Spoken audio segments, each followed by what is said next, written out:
Again. Oh! This new program is so cool! Okay. Okay, hold on. I still need to set up my model.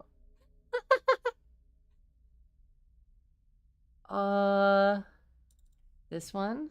Scene. Background image. Green. Green. Done. Fantastic. Okay. There we go. Easy peasy.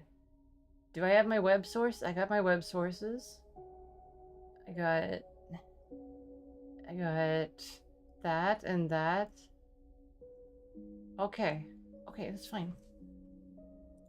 That's everything's good. Does it see my... Oh yes, it does. Okay. So we're gonna start a new game because boy oh boy, is this game incredible. Let me adjust the volume real quick. It is quite quiet. And it is so mellow and so relaxing. So this was my first one. I was a machinist. And oh, the story, the intrigue. Oh, this time we're gonna be an operator. Because I like the big comfy coat. I was a machinist because I wanted to be a jock. I don't really know. I don't like that the extractor has the -2 into it. Endurance didn't do much for me. And I'm a little excited about having an interface. I did one full playthrough. I don't know everything about the game. I didn't look up about how to do anything in the game. I just played it raw, and I managed to get a really nice ending. It was very, very satisfying. And it helps that the setting, the world, and everything is just like... Ugh. Oh, it's so good. This is a lot like, what's that game? Disco Elysium, where it's a lot of text and a lot of options, and then you do dice rolls to like determine your outcomes on some stuff. There isn't like multiple personalities, like being like, oh, do this, do this, oh no. It's just like you and how you build your character, determining how you're going to get stuff done. The first thing you become aware of on waking is the disconnect, the delay between thinking and feeling, between wanting to act and acting. Minor, almost imperceptible, but always present. It's at its worst when waking, when your self has spent many dark hours recalling what it felt like to be real, to be a person, to be in a body that was indisputably yours. Let's think of that body. A leap into a cold lake on a hot day, the sting of blood welling from a fresh wound, the friction of a fingertip. All of a sudden, the memories are closer than you thought, blurring as you approach until you can't tell one from the other. The cold slips in, behind and around you, and the sensations fade out of your reach. Perhaps you should be thankful for the dulled nature of this new body, given your current circumstances. The walls of the container feel immediately present, cold, hard, at your back and face, cramping your limbs. You resist the desire to stretch, knowing that the claustrophobia comes next, and retreat a little from your central nervous system. It isn't painful, not like you used to know pain at least. Stream elements. Thank you. In emergency mode, pain is a message, delivered with efficiency and ease, a reminder that harm is imminent. There is no intense throb, no trembling nerves, just a warning delivered with the binaural quality of a digital notification. Right now, there are thousands of them. I know what's going on. maybe you don't, so we're gonna remember the plan. Try to figure out what's going on. You mostly remember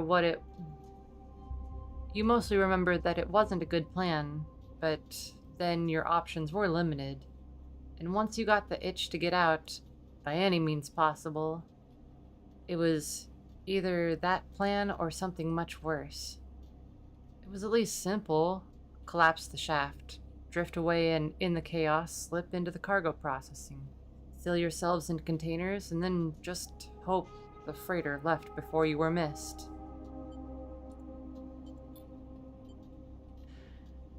Some were lost in the shaft, others never found the meeting point. Only a few made it to the containers, but the freighter, as far as you know, left. That feels like enough to know that you might no longer be on that grim and heartless rock. Even if in the airless hold of a freighter, you might freeze solid long before you reached any destination. Let's try to rest. I don't really like being cold. You try to rest, but you're restless. It's been a long time since you left, surely weeks, maybe months. You are dully aware of damage to your legs, your right arm.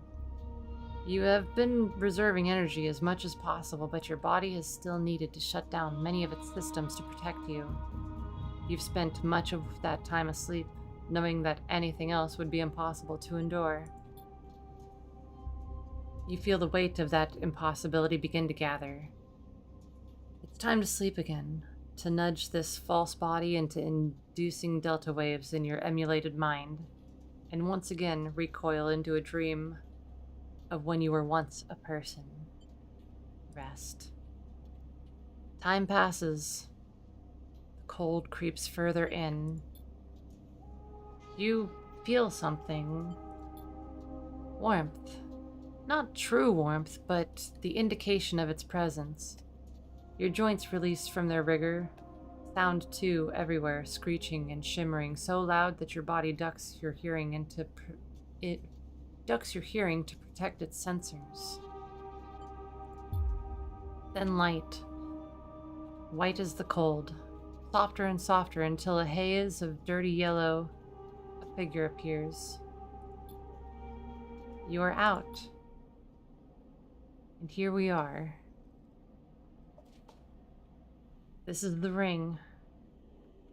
We don't got a whole lot that we can explore right now. We got one node. Dragos, the pragmatic salvager. It's been a few hours since Dragos pulled you from the container. You sit huddled in a corner of his scrapyard, swaddled in the reflective folds of a mylar blanket. You're slowly coming back to consciousness, back to life, and you stare at the ornately curving elements of an impoverished heater. You're surrounded by angular, incoherent lumps of ships, some corroded beyond recognition, others still carrying glassy wounds along their edges where a plasma arc sliced them apart. As you trace their shapes with fogged eyes, you hear a voice. So, sleeper, you all thawed yet? Almost. Never seen one of you come in like this. New frames must have better perseverance in Sub-Zero vac. Seen more than a few you frozen solid to hull plates or inside outer locks in my time. They weren't so lucky. Dragos comes into focus. Shrouded in makeshift tech, his headset with its glinting eyes, the mark of a drone operator. On his shoulder, one of his symbiotically linked drones perches, its irising eye locking you with an unflinching stare. Last living sleeper that came through this yard was a while ago. It didn't last long. You struggle to reach his expression beneath the tech, but he seems lost in memory for a moment, or perhaps he's just figuring out what to do with you.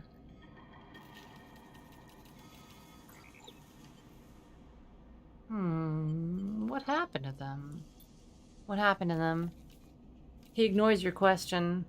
I won't ask what led you to do it, to sell yourself to a corporation. And I suppose you know you can't go back. Your old body, that's theirs now. And you are just software. A rogue emulation illegally processing corporate property.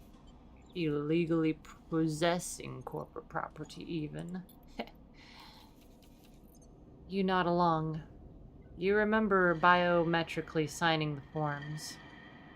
Cold floor on your feet as you padded to the sleeper cells. The promise of a life off-world, but as you do, you get the now familiar sensation that these aren't your memories. These are things you know, but not things you feel. You're no longer that person. You are an offshoot, a copy. What you won't know is what's ahead. At least the last one didn't. There's no easy way to put it. That body of yours is falling apart. It's the same for any sleeper who makes it out. S&ARP wants to protect their property, but if they can't keep hold of you, well, then no one can.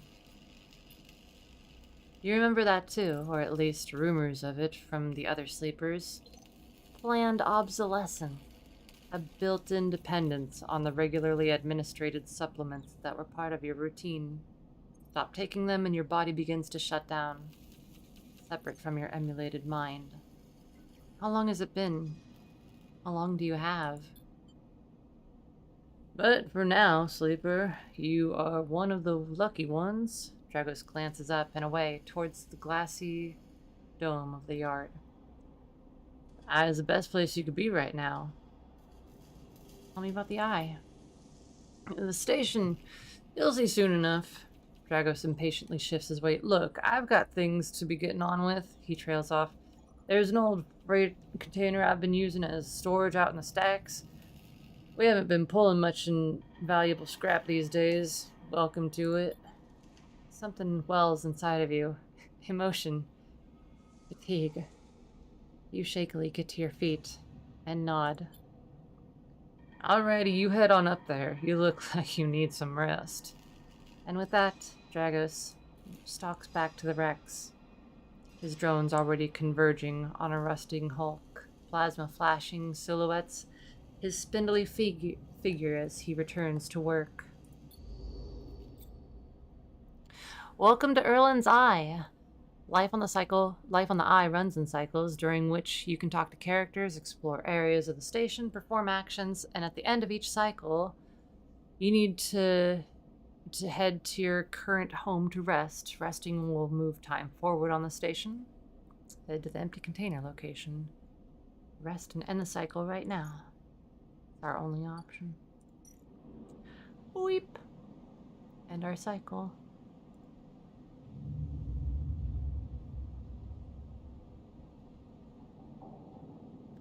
This is very much a item resource management game, because time is always against you, and you only have so many actions that you can take every day. You can talk to as many people as will actually talk to you, but you wake, curled up in the corner of the container, and begin slowly assembling the world around you. After all this time, you still find this body, the one you wake in now, strange and disjointed. Its message is readable, but somehow wrong. You sit up, pulling the mylar blanket close against the cold. Here you are, on this ruined station, millions of miles from anyone you know. Are you still in the system? Did any of the others make it out? Impossible to know. After all this, what matters?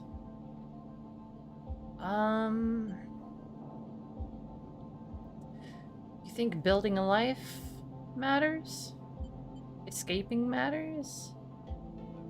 Sounds like we went really far away from whatever we were escaping. Feels like a Monday.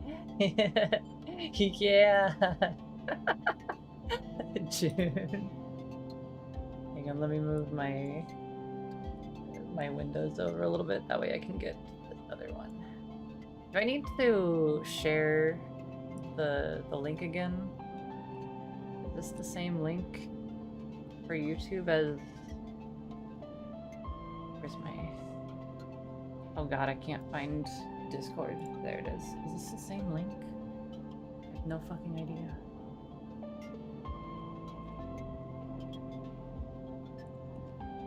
Oh, it's not. Oh my god. I'll just send that one. There we go. That's fine.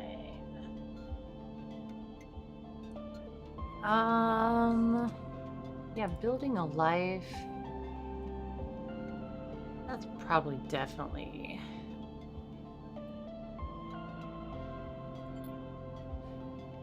Maybe you did get lucky, finding yourself here. Maybe here, on the edge of everything, there's a life for you to build. But before you can build anything, you'll need to learn to survive. Maybe you can do that. Maybe you can make a life for yourself. Dragos has left a few comforts in the container. The mylar blanket for one, the bedroll you slept on, a canister of water, a makeshift electric stove, and some faded sachets of some desiccated powder. You thumb the power stud of the stove and begin to boil the water. The contents of the sachets smell like damp wood, and you sprinkle them into the liquid. As the pungent smell washes over you, images from your restless sleep come back to you. A ring, like the station, but skeletal and ghostly. A web of threads pulling at your skin. A constellation of bright polygonal shapes, like angular suns, burning into your mind. There's something unpleasantly visceral about these images, and it is long after you've finished drinking before they begin to fade. You tidy away the stove as best you can and try to gather energy to greet the day. Oh boy. Alright, so all of this I'll manage. You can read it if you want, but I'm just gonna carry on. We have action dice that'll let us do things through the day. This is our hunger level. When it's depleted, our physical well-being goes down. Yeah. So let's back up. Oh, Dragos has something for us. Dragos is standing in the corridor when you close up the container. He is still wearing his headset, and in the harsh light of the corridor, you realize it is implanted. A drone sits on his shoulder, its cache of sensor eyes rapidly irising. How are you feeling? I'm alright. The drone chirps. Good to hear. You notice that beneath the operator's rig, his skin is marked by burns and blotches. I know the container ain't much, but it'll keep you safe. He pauses. So, I'm not going to chit-chat too long. You well enough to work? Sure. God, you look ragged. Why is your shirt so off? Why are there holes in it and wires coming through? That's fine. That's fine. He's got so much tech implanted on him. This is what I'm talking about, though. Like, this game is so fucking cool. The fact that his visor is, implanted into his head. And his little drones with their little sock things on their feet. I wonder if his drones, just like that, or if he just, put them on so that they don't get caught on stuff. Are we well enough to work? Yeah, sure. I mean, we gotta do something. Probably need money. Our Cryo, our cryptocurrency, is non-existent. A bad case of... Someone give that man a cup of water. He's got a water bottle. I think it might just be the dry air of the ring, maybe. Alright then, he nods. At the yard, it's simple stuff. We hack these old hulls down, sell them off to the shipyards or bright market dealers for cryo. Occasionally we pull out some tech. Some with a bit more value, but most of what comes in is scrap. It's hard to find good hands here, but I figure as a sleeper, you'll be used to the manual labor. Obviously, I'll slip you a few chits of commission based on what you turn up. I think we're smart enough to intuit that that's money. Got it. Thank you, sir. He shuffles his feet nervously. Look, I wouldn't normally do this. In my opinion, you'd be best suited moving on as quick as you can. And sleepers, well... He trails off.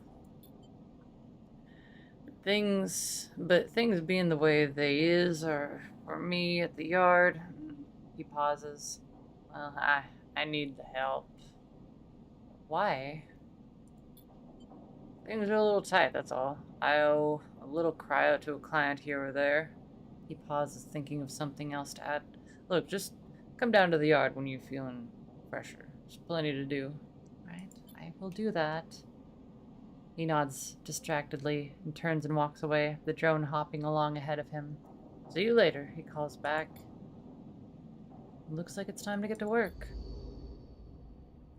Our rolls for the day are ass. A 1-6, a 3, a 1, and a 2. Ooh. Alright. Alright. This is our character. So, the game doesn't make it too obvious until you've gone through enough of the story, but sleepers are robots with a digital copy of a human mind. So you're pretty much a human, but think of it like in that horror game Soma, where the protagonist copies his mind to a robot in a different area and then realizes that his old self is still in the previous area. It's a lot like that. Where we are a duplicate of a person who's been indefinitely put to sleep. And we were... I don't know exactly. This is just stuff that I've pieced together. I think that people choose to become sleepers for some sort of like monetary gain, and also the promise of like being sent to like a planet with like better living conditions, maybe. And I presume that the robot that their mind is copied to does manual, maybe like similar-ish slave labor to like make up that cost or to earn that wealth or something. The crazy thing is the disconnect, like this very specific disconnect that the mind of our main character has to their previous person who is currently asleep somewhere in the galaxy. Whatever S and ARP was having them do, like, they have this mentality where, like, most of the time, they're like, fuck this previous person I was. This is ass. I'm gonna keep doing my own thing. And they're a cute little squishy robot.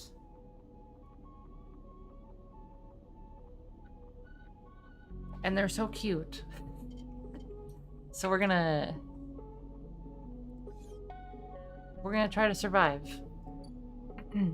I think technically, the crazy thing is, like, people are all, the sleepers are always trying to escape from whatever manual labor they're forced to do. And our body, that's another thing I forgot to mention. Our body is not ours. It is very specifically corporate property. And technically, I don't know if the data of our mind is also their property, or if we are our own free intelligence, just stuck inside of the wrong type of hardware. But yeah, the way that they describe the disconnect of like operating the body and everything It feels like it's very similar to like doing things on a computer where you have to like put your hand on the mouse, move the mouse around, and then you get the input. That's what it seems like. Like you have to put your hands on the keyboard and type. You can't just think it into existence and then move. You have to like, I don't know. That's what it feels like. The way they describe like piloting the body from their digital mind. It's so cool. I love this game so much. Okay. Anyway, I'm not gonna bother all of you with this. I know how it all works. So we're going to... Oh god, I'm not an engineer. I don't have a +1. I was wondering if...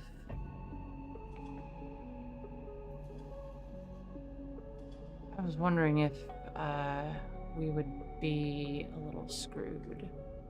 Manual salvage is safe, but we have a -1, which makes it rough. What I'm gonna do is I'm gonna use our high rolls on the engineer, and then we'll use our low rolls on the manual salvage, just so we don't have any like awful things happen to us. Actions progress. Clocks, yada yada. Yep. Back in business. And some cryo. Cool, cool, cool. Let's do this one. Safe enough.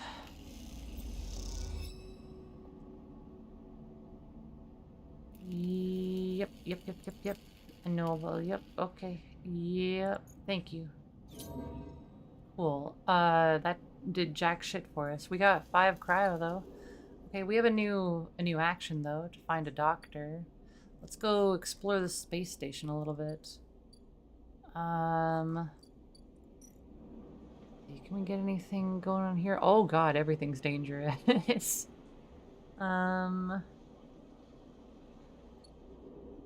I need something that lets me use my skills. Otherwise, I'm in for... Oh, okay, right. Okay, these are docks, so we just have to wait for the cycles to tick through for a ship to come in or something. What is my +1 that I have? Interface. Oh, that's not going to help me until later. Okay. Alright. What's over here at the shipyard? Endure and engineer. Oh man, being the cute one with a big goofy jacket is hard mode apparently. All right, I gotta find some safe actions to do, otherwise we're gonna be... Oh, that costs money to unlock. All right, that's fine. That's fine. Let's explore the market. That'll be fine, right? Yeah, I need to unlock this. Let's explore the market. The smells, sounds, and buzzing activity of the bright market makes it a dizzying place to wander, but an enticing one too. Please don't hurt me. Oh, my energy.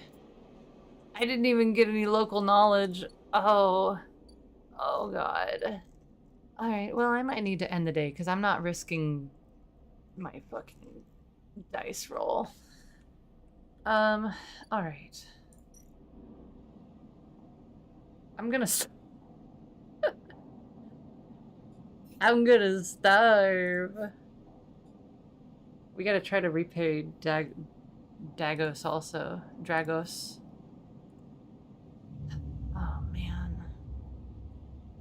Luna, hello. New Game Plus. You too try to run from any manual labor you're forced to do. Oh no. This time, you don't wake up. Instead, the ghost of the station, that shifting skeletal ring, surrounds you. For a moment, you're gone, absent from your own body, stretched out across a colorless void.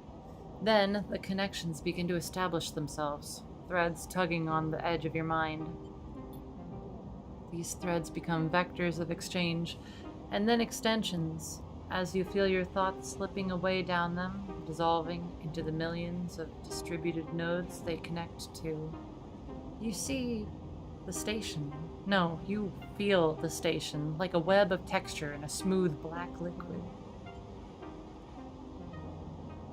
Happy Squid, hello. I'm good. How are you? Let's observe it. The way that they describe it as a web seems a little dangerous, don't you think? Even though you have no eyes, no sight, you see, feel the map of the station. No, not the map of the station, but the map of its connections. It's a looped cloud with spokes and spires that jut out into space. It is an ingrown thing full of obsolete loops and severed pathways. It is a system, a map, and a territory all at once. Playing Monhon? Hell yeah! Thanks for the lurk. Enjoy your Monhon and love Monhon. You notice a tugging feeling pulling at you insistently, as if it were a small child.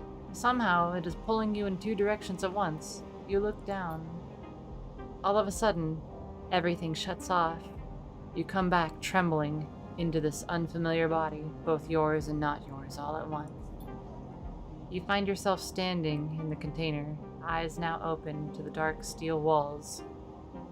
You feel a change within you, a shift. You close your eyes for a second, and you feel it waiting there, the station splayed out across your mind, a storm of connective nodes waiting to be explored. And then it is gone. Oh no! I only have 3 dice and two of them are ones. Oh, this is bad. Oh, this is so bad. I need to explore the market well enough.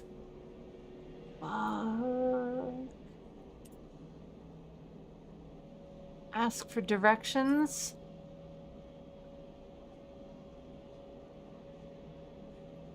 Ask for directions. What's our other option? It's over here. The rotunda of the old dock is filled with passageways and concourses leading to all kinds of docking bays.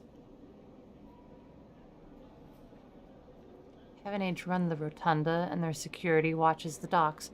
Better to avoid attracting their attention.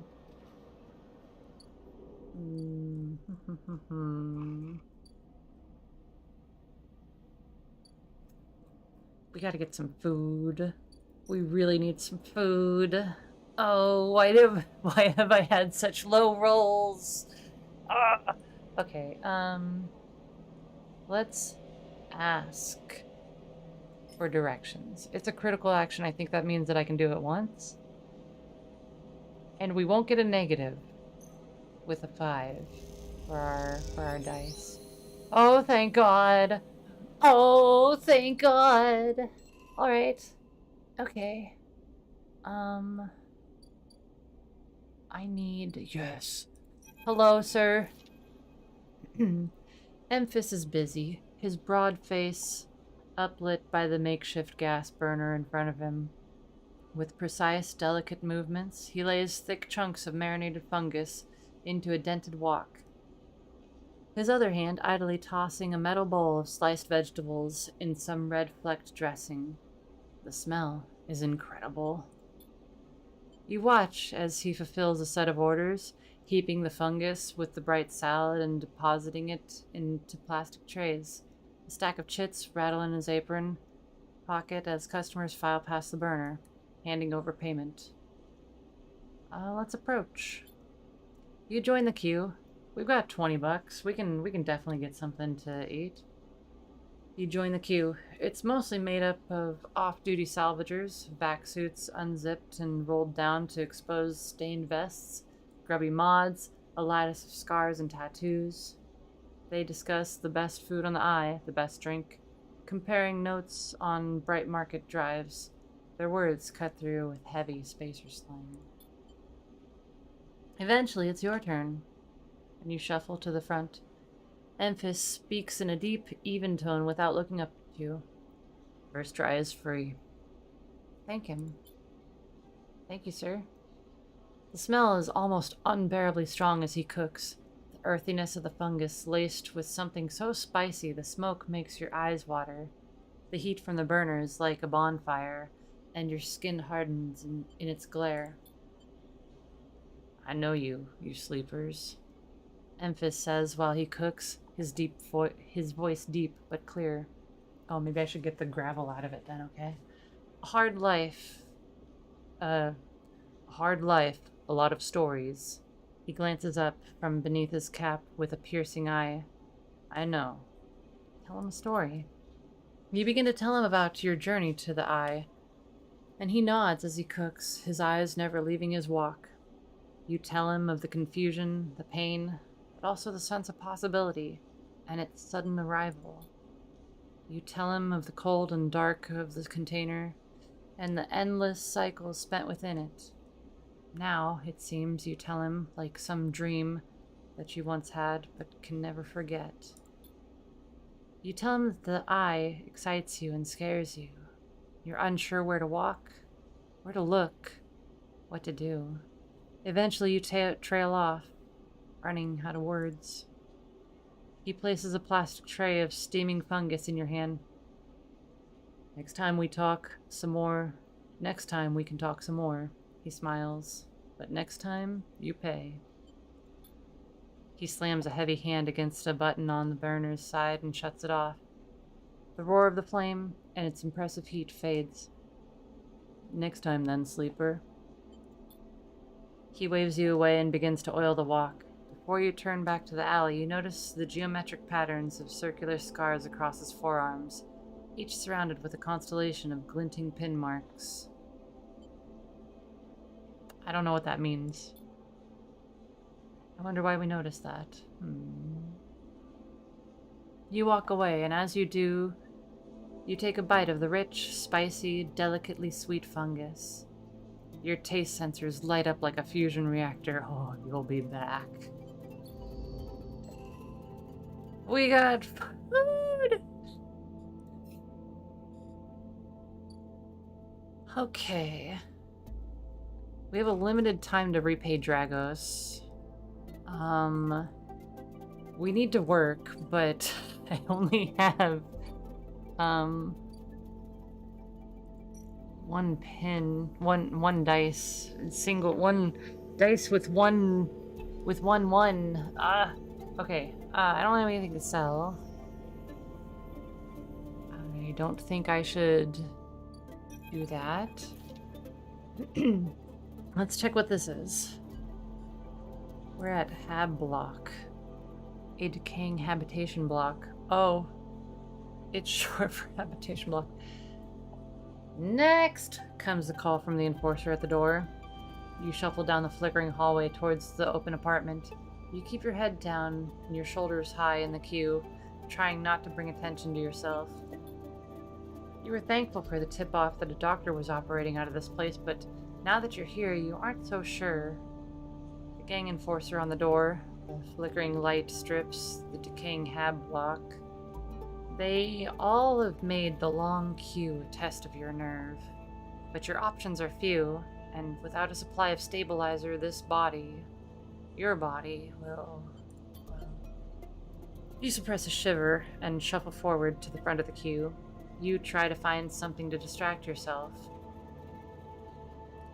Let's look. I don't want to make the enforcer angry, so let's look inside. You lean against the doorframe and look into the apartment. The entryway is dark, punctuated by the green indicators of stacks and of sealed containers. You lean in and see amber light filtering through a far doorway, screened with plastic sheeting, beyond which blurred shapes move. The slap of the enforcer's palm against the doorway jerks you awake. "Wait your turn," he growls. After a few moments, a figure pushes through the doorway, and you catch a distant voice. "Send the next one in, Toshiro." The enforcer jerks his head and you slip inside, passing through the dark entryway and pushing through the plastic sheeting on the far door. The room beyond is bathed in warm light. A floor-to-ceiling transparent panel gives a full view of the bright market's sealed roof and the buzzing traffic above, and, for a moment, you're transfixed by the motion. "Come, sit," calls a sharp voice, and you see a silhouetted figure turned away, replacing the plastic sheeting over at the frame of a simple folding bed. You make your way across the room.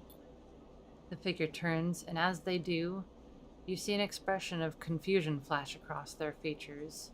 They open their mouth as if to speak. They blink and then quickly regain their composure. Sabine, a doctor in the bright market. Please, sit. They gestured to the bed, then turned to an open case of tools on the table. You sit. Sabine turns, a compact diagnostic scanner of some kind in their hand. They hold it to their eye. "Remain still, please." Their tone is clipped and businesslike. You stare ahead, still dazed from their expression when you first entered. Fear, recognition, sadness, unmistakably etched across their face. "How long have you been on the station?" they ask, the scanner still to their eye. Well, a few cycles." They nod. "It's good you came to me." They set the diagnostic scanner on the table. "I'm going to start by assuming you don't know anything." They take your arm and roll up your sleeve, inspecting your synthetic skin. "Your body is dying," they say without ceremony, without drama, but not without empathy.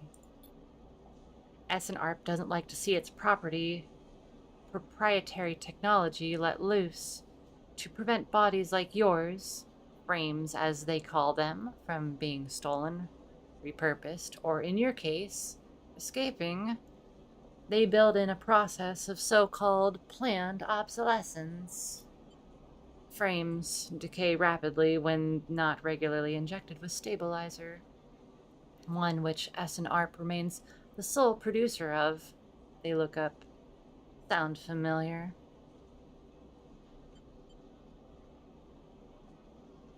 "How do you know this?" They shift in their seat. "You aren't the first sleeper I've encountered."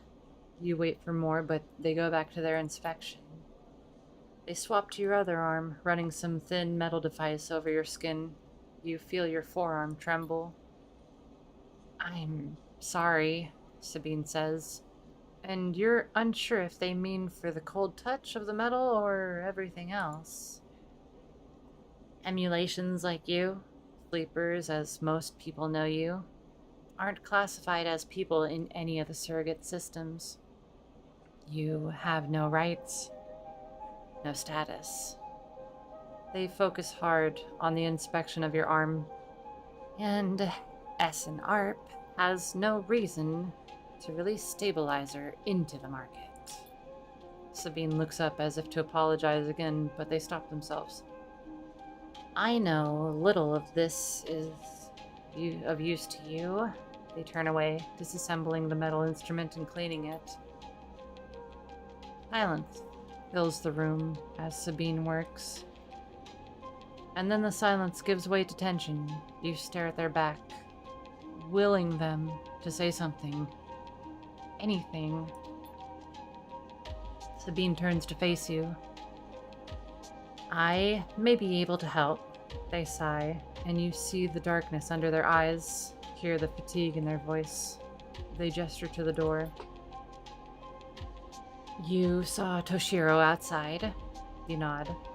"He works for my benefactor. Yet again, they are influential in the low end. They give me the space to work, run the door, take the profits. At the same time, I have to fix up their enforcers, tend to their implant, sew up their wounds." They look away. "But Yadigan has connections, smugglers from the Starward Belt, mercenaries working for corporations on Ember." If they can source the stabilizer, maybe you'll have a better chance. The bean sets down their slate, their notes complete. This is dangerous. And it'll be expensive, but I think we can do it. Why help me? The bean walks away to the window, their face dappled by the shadows of passing drones. Let's just see if this works first. I'll let you know when I have a lead. You nod and leave, the bean still staring out, unmoving. When you reach the lower level of the market, you look back up through the panels of the roof to see if you can see their face. But the room looks dark against the lights of the market. You duck your head and walk off into the crowd. Alright, that's great. So we need to wait 3 cycles? Yeah, we just have to wait 3 cycles. Oh man, we're gonna... Oh, this is gonna be rough. I need $60 to be able to open the low-end gate. What do we gotta do to pay off Dragos' debt? How do we do anything with this? How do I interact with his debt? Repay Dragos.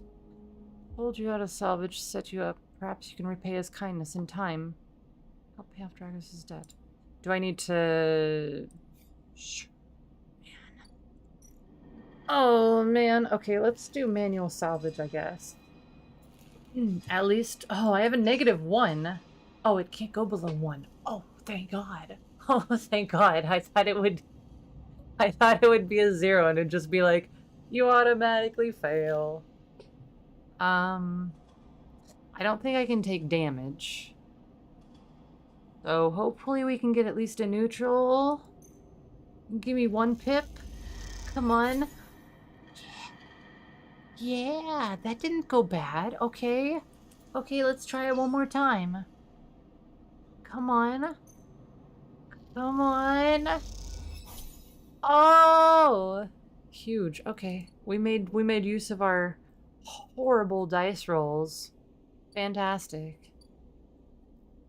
Well, that's all for today, I guess. We gotta go back to our empty container, our home for now. We don't want to toggle that tracking. Empis, right? Build a ship mine. You've heard talk of a fabricator owned by the Ort Exchange. With that and a few fragments, you could build a ship mined core. I don't know what we need it for, but okay. I guess we'll set this as our main thing to focus on right now. Right? Every salvager knows they're always just one lucky haul away from their next payday. Data? Items? Okay. Good. Let's end this cycle. We're gonna have to eat tomorrow.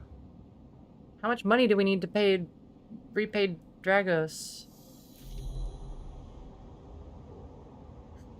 4 steel walls. Container. Again, the skeletal ring of the station fills your mind. It sparkles with glittering lights, like stars reflected in a winter lake. It is clearer, crisper than before. Threads still pull, but you remain in place, flickering in the flow. Between the threads, you see bright shapes, catches of shimmering light beneath transparent crystal forms. You follow the path of a thread across the ring. Through these forms, then leap off into the void. You begin to understand. These are nodes and connections, a map of information, of communication.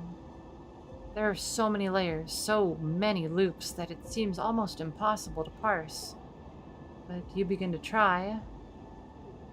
Let's focus on the nodes.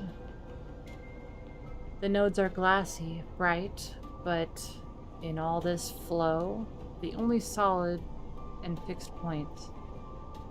You approach one, a pyramid or a triangle, dimensions are difficult here, and lean close to it.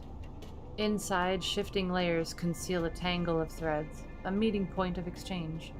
Before you can glimpse any further, the glass clouds and hardens, cutting you off. The threads and nodes, passages and puzzle boxes, one leads to another. There is so much here, so many answers, so many questions. All you need to do is follow the paths and open the boxes. You look out across this ghost landscape of exchange and see an opportunity. But then that insistent tugging again, pulling at you. You look down again and see two lines, two threads pulling in different directions, as if they were tied around you. Let's look at the first. The first thread leads out, away from the station, into the inky black. Someone out there is tracking you, hunting you, following the thread to you. They are in a ship, and the ship is approaching ever closer with each cycle.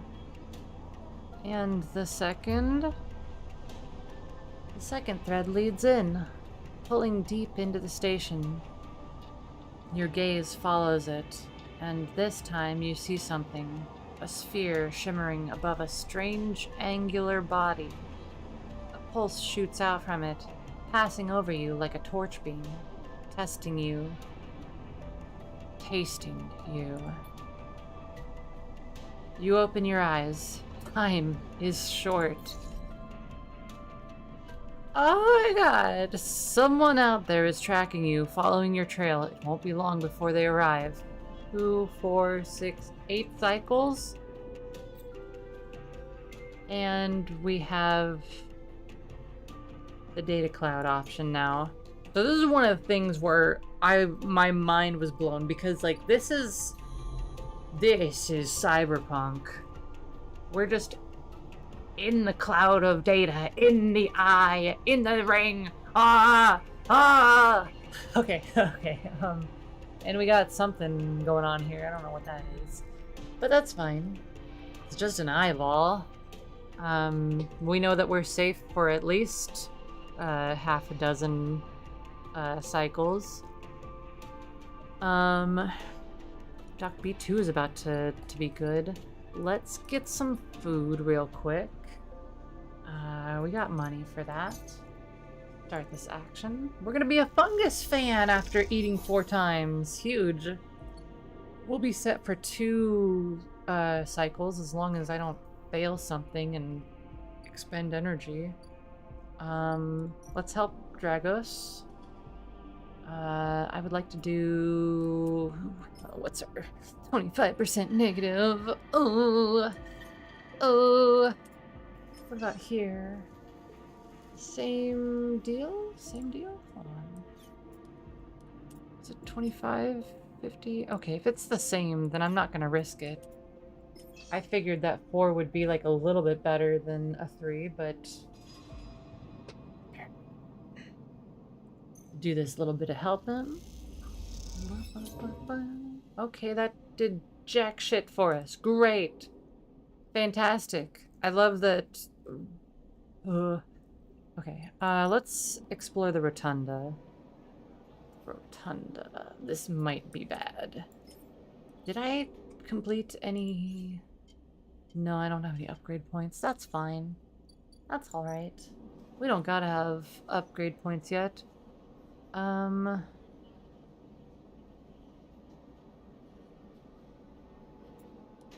Let's see if we can explore the rotunda.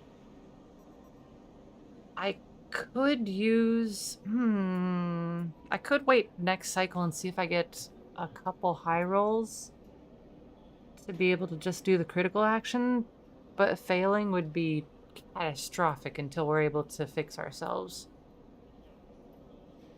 Let's explore. I feel like this is the safer option. Could be fine. Okay.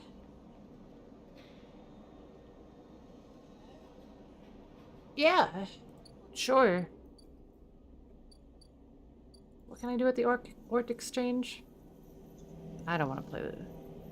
I don't want to play it. No, no, no, no, no. No, no, no, no, no, no, no. Okay, our options are so limited. Oh, wait a minute. That unlocked shop. Ooh, Overlook Bar. Buy rations. Oh. It's cheaper. Get a drink. You're unsure if your frame can metabolize alcohol, but this fungal drink fermented along the greenway seems like a good test. Oh, interesting. Overlook isn't exactly a restaurant, meaning the only way you'll gain trust around here is with a stiff drink. Should I drink? I gotta do it 3 times. I gotta pay 18 bucks to become a regular.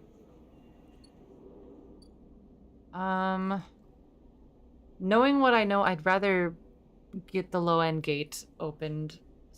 So we're gonna hold off for now. We need to get into the shipyard. Oh, but I don't know how to do anything yet. Our first point is going to be into engineer once we complete some sort of mission. Because I need a +1 on something that is a little bit more standard. I could keep trying to work on the yard. Oh, I have 50% chance to fail. What a wasted day. Oh, what a wasted day. It didn't work. That's fine. That's fine. I'm so sorry I'm useless, Dragos. Oh, I'm trying my hardest. But I'm kind of broken. I'm a broken little robot.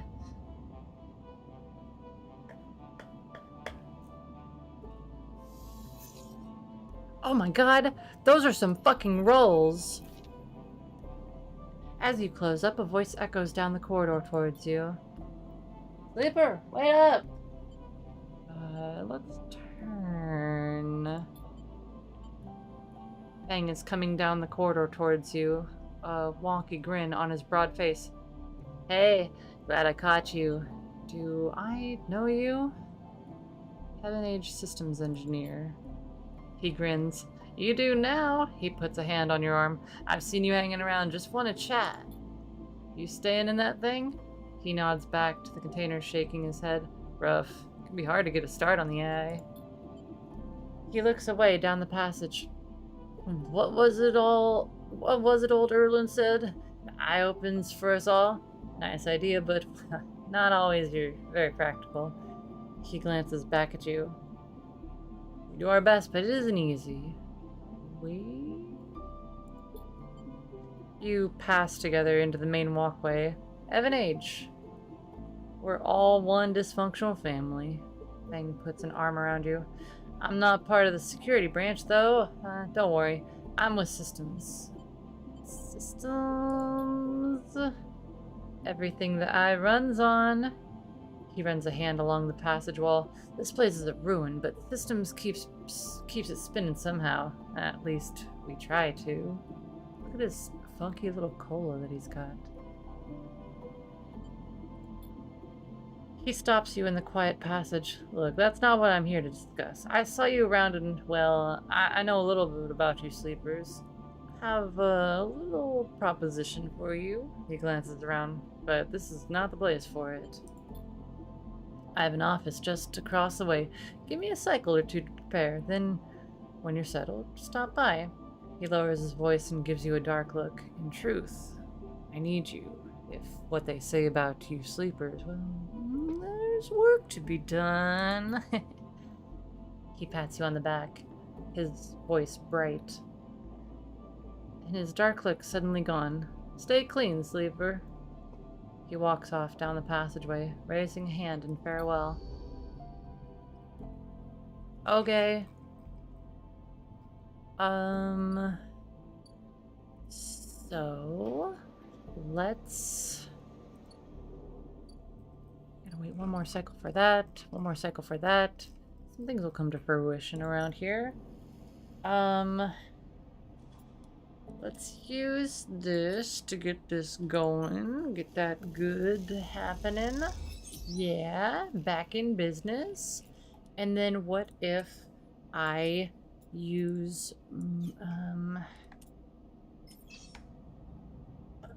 I don't want to. Oh, I don't want to.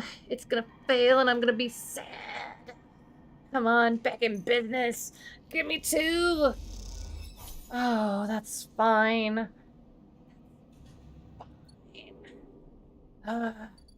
It'd be better if I wasn't missing 2 dice.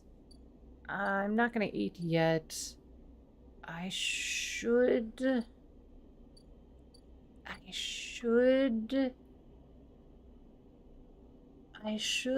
open this. I'm gonna wait 1 more cycle just to make sure that I'm not super poor in case I need something. Should we go with this? Get some WD-40. What if I... I don't think I need to, do I? It'd be fine to do this one, right?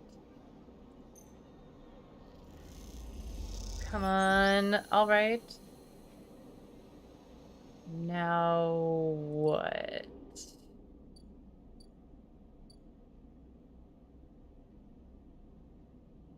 Ankita. Mercenary. Woo! Hello. Hey you, wanna earn a chit? Ankita stands beside a huge pile of tied together hull plates. She stretches out her back, her shoulders bulging beneath her flight suit. Make it 2. Ankita laughs. This goddamn station. She sighs and pinches the bridge of her nose. Alright, come here then. You cross the docking concourse as she begins to split the plating into 2 bundles. What is it with this place? She asks as she angrily latches the massive plates together? I don't know. Hello, how's it going, Swedish? Everyone wants their cut. Have you shown up for the buff space lady? I would too, TBH. She's even got a braid that's like pretty much a ponytail, and like ponytails, whew, a buff lady with a braided ponytail. She straightens up to an imposing height, her armor plates creaking, and looks you up and down. Or is it just that you all think I'm an easy mark? We all need to survive. Ankita softens. I get it. I do. She shakes her head. But if I could just go 1 cycle without some jumped up grifter trying to take me for an idiot, then that would be nice. Ankita hoists 1 bundle of plating onto her shoulder. Come on then, enough chat. You've got to earn those chits. Don't know about buff space lady, but for the record, we like buff space ladies. Yes, we do. You struggle to shoulder the plates, but you do eventually. And Ankita gives you a look. Ship's this way. She sets off down a gantry at impressive speed. As you catch up to her, she turns down a passage, pushing through a small crowd of stevedores? What the hell is a stevedore? Stevedore. Stevedore. Stevedore? What the hell is that? Hold on, I need to Google this. Stevedore. A person employed or a contractor engaged at a dock to load and unload cargo. Okay, so it is stevedore. Stevedore. Stevedores. Small crowd of stevedores. What the fuck? This video game thinking that I know big words like that. I'm pretty good with big words, but what the fuck? Why are you doing this all yourself? What is it for? Yeah, why are you doing it all yourself? You mean, why aren't I hiring those good folk? She nods back at the stevedores. I've paid heaven age enough. They're currently rinsing me for a mooring I can't vacate unless I either fix the ambergris or sell it off as scrap. Ambergris, is that your ship? Fill the laundry in Oh, the place. hello. Hello. You gotta grab the pillowcase. Okay. And I think so. Okay. I think that's everything. If we're missing anything, yes. Yeah, don't wash. I don't think. Yeah. Okay. Yeah. Ambergris, is that your ship? I think we can intuit that from what you said. What's wrong with it? It? And Keita looks at you pointedly. Her. Sorry, her. She rapidly turns another corner as you trail behind. She got cut up pretty bad on our last job, and I had to moor up here for a spell, but since then it's only gotten worse. Someone got in and sliced the core from our ship mind, so now she's gone dark. She shifts the panels on her shoulder. The upshot is that I'm short one ship mind, with a ton of repairs to do, and the rest of the crew signed off the moment they got wind I'd been stranded. So, yeah, it's been a time. Sorry to hear it. Anything I can do to help? I don't know, got a ship mine tucked away on that frame of yours? For a moment, you aren't sure if she's serious. And Kita swings the plates from her back, almost knocking you over in the process. This is me. She hauls the second bundle off your shoulder. You're the first person I met here who might actually be considered helpful. She pauses, chewing her bottom lip. Look, you want to help? Come see me. I need a hand putting Amber back together, and you don't seem like the type to try anything stupid. She passes the bundles of plates through the Ambergris's outer lock, and then turns back. And don't go spreading all this around. And Kita throws you a couple of chits. She gives you a parting nod and ducks through the doorway. Alright, get out of here, she calls back, and the lock slams shut. 2! I literally made 2. Okay, well, I didn't have to do, like, any actions, so I guess that's fair.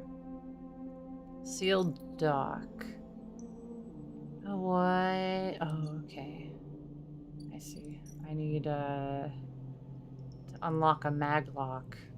Gotta do 2 of them. Old maglock looks like they each need an encrypted key to open. Why the heavy security for a decaying dock? Interesting. Interesting, so intriguing. I wonder what's behind the door.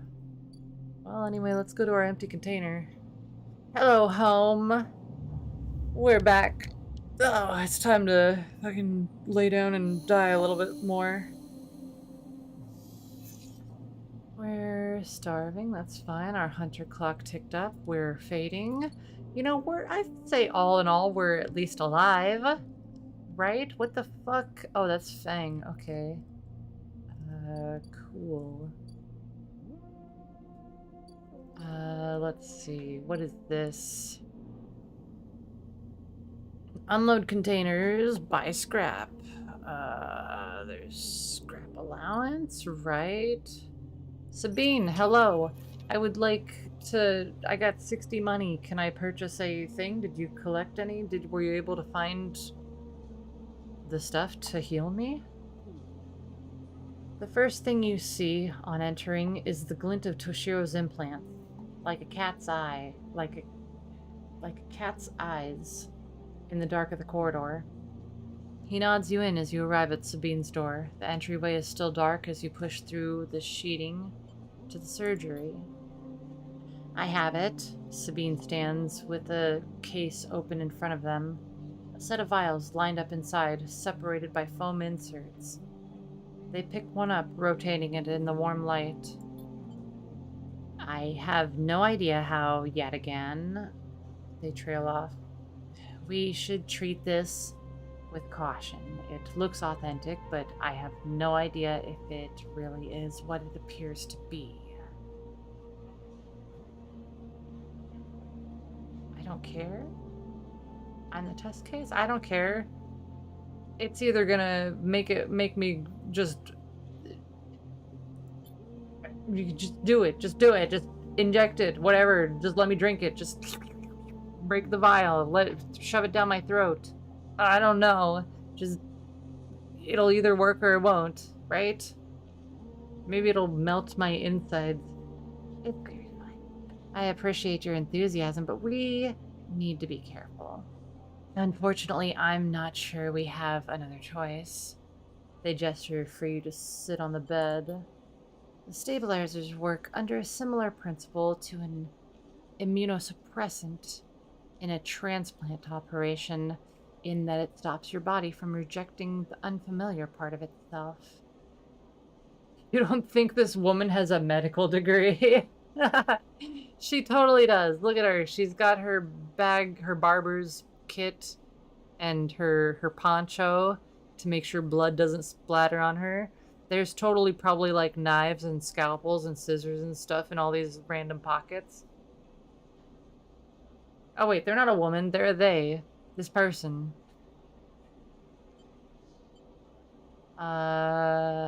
Okay. In the case of your frame, the unfamiliar part is each of your biosynthetic organ groups, which over time are identified by your body as foreign material and therefore must be eliminated. Sabine holds up a vial of the would-be stabilizer. However, unlike an immunosuppressant, the stabilizer doesn't do this by limiting your entire immune system. Instead, it re-encodes your biosynthetic organs with new protein chains which act as passcodes within your immune system. The stabilizer refreshes those passcodes, keeping your frame from rejecting all of its own organs. Which means the stabilizer should be able to encode any organic or biosynthetic matter to be accepted by your immune system. They glance away, at least if the stabilizer is genuine. The only way to know for sure is to inject the vial. They begin readying the syringe. I will start with a small dose to limit the risk. Yeah, okay, let's do it. Aim on hello. Happy weekend, yeah. Sabine cracks the glass neck of the stabilizer vial and uses a syringe to extract a fraction of the liquid. They tap the syringe, and you watch as if any sign might emerge from the clear liquid. You barely feel the needle, your frame registering the initial injection, but with little response. A sensation begins to spread from the site, a fizzing, trembling wave that disperses through your arm with incredible speed. Your vision goes white, and when it returns, Sabine appears encased in shards of sparkling light that slowly fade into darkness as you settle back against the bed.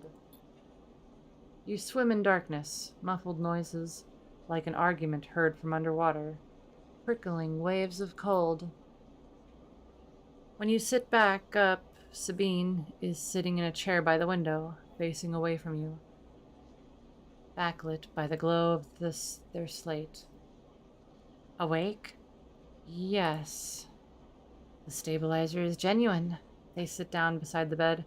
I don't know how Yadigan acquired a case of this stuff, but they did. Sabine looks troubled, distracted.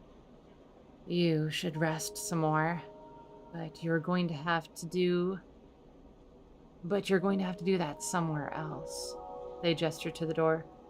We have other patients. Sorry. Sabine nods towards the case. I'm afraid I can't offer you any more doses. You're going to need to pay for your next dose. Silence fills the room and they return to their glowing slate. Is that an iPad? That's an in-universe iPad. The slate. Looking around the room, it seems different somehow, as if things have moved or shifted. You wonder how long you've been out. Sabine? Nothing comes free, sleeper. Remember that. You manage to get to your feet and wander out into the hallway. The queue stretches down the flickering corridor. Toshiro stands impatiently by the door and fixes you with a glare as you leave. You lower your eyes as you stumble past, somehow faintly aware of the station spinning beneath you. Oh, we're stable. Huge. Okay. All right. What do we got to work on? We need to do some stuff at Dragos' yard. We only need one more, so let's see if we can just get one. Come on. Come on. 50-50. Come on. Come on. My fucking game. Come on. 50-50. There we go. Alright, we're back in business. That's not the button I wanted to press. Dragos, hello, pragmatic salvager. You arrive into a buzz of activity at the yard. Red blinking lights flash across a vast, dark shape suspended below the dome. They flicker across scorched hull plates and bent structures, spilling from holes in the twisted shape. The cutter is huge and has been torn apart in some violent encounter. She's a beauty, isn't she? Dragos stands to the side, focused on the hulking ship as it is lowered into the yard. She is. How do I pay off Dragos' debt? I should thank you. This place was on its last legs when you turned up. Now look at this. The ship descends slowly, its interior visible through multiple hull breaches. You struggle to gather the same enthusiasm as Dragos for this monstrous craft. You can't help but think of what became of its crew. What happened? What do you mean? He glances at you. Managed to convince our salvager friends to give it to me on credit. That's what happened. No, what? Credit? Oh boy. Credit? May have done well, but I can't afford a down payment on this one. He pats you on the shoulder. Don't worry, we'll make it back once we chop this beauty up. You sigh, but Dragos doesn't seem to notice. The ship creaks like a calving iceberg. A calving iceberg? As it reaches the base of the yard. Dragos is visibly excited. I know I said you shouldn't stick around, but I'm gonna need some help with this one. The drones start to crawl over the hulk, their lights illuminating flashes of dented hull. Watching, you wonder if you arrived in a similar fashion, locked inside that container, the wreck of the S&R freighter lowered into the yard like a corpse ready to be butchered. Or was the container delivered to Dragos on its own, a womb of your rebirth, into this strange station? You shudder. Perhaps, if you could learn something about the ship, you might be able to trace the path that led you to this yard. Dragos squeezes your shoulder. After these past cycles, I think we're up to it. What do you think? You see the fading name of the ship emblazoned on the side. Winter Light. Stay silent. Let's do it. Let's do it. Stay silent. Let's do it. Let's do it. He claps you on the back. Glad to hear it. Come back in a few and we can make a start. A real beauty, Dragos repeats, perhaps just to himself. You take one last look at the shattered ship as the drones start cutting, and then slip out of the yard, feeling suddenly cold in the empty passage. Okay. Oh! We got an upgrade point. Oh, give me some engineering, please. Oh, I don't have a +1 yet. That's fine. We can get random scrap, which will lead us to being able to sell stuff at the Ort Exchange to make a little bit more money. I think I can use scrap for something else, but I don't remember. I am starving. Okay, we gotta go to Empis' stall. Let's get ourselves some food. Yeah, it's all turning up green now. Get our energy, become more of a fungus fan. How much is 100 cryo? Oh, that's a lot of money. Okay, so I don't need to actually Hey, anything for Dragos? I just need to complete stuff before the clock ends, I guess? Dragos seems increasingly nervous about your presence at the yard. You're not sure he's going to hold his nerve much longer.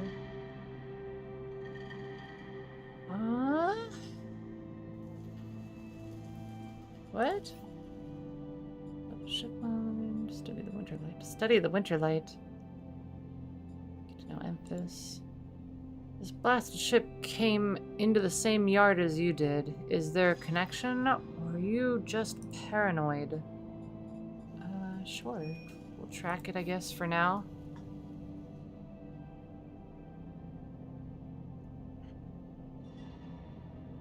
History or no, this ship is Salvage. As Dragos always says, break it down, move it on. Direct cutter Dragos is brought into the Salvage has a history to discover if you are curious. I can do both, right? For now, let's start with this one. Why is it dangerous to do this? That's fine. Because this will give us some money. We can go open up the one thing if it gives us money. Give me money. Yeah, 16 cryo. See, there we go. We did some yard clearance. We got so much time to fill these two wheels out. Easy. Now, let's head over here. Open up the low-end gate.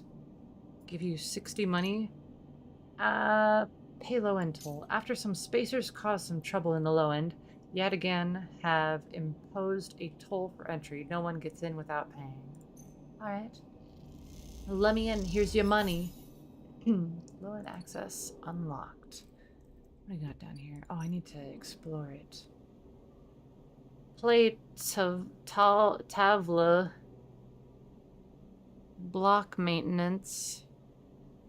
No one knows you're here. You'll need to change that if you want access to the low-end's residents and facilities. Alright.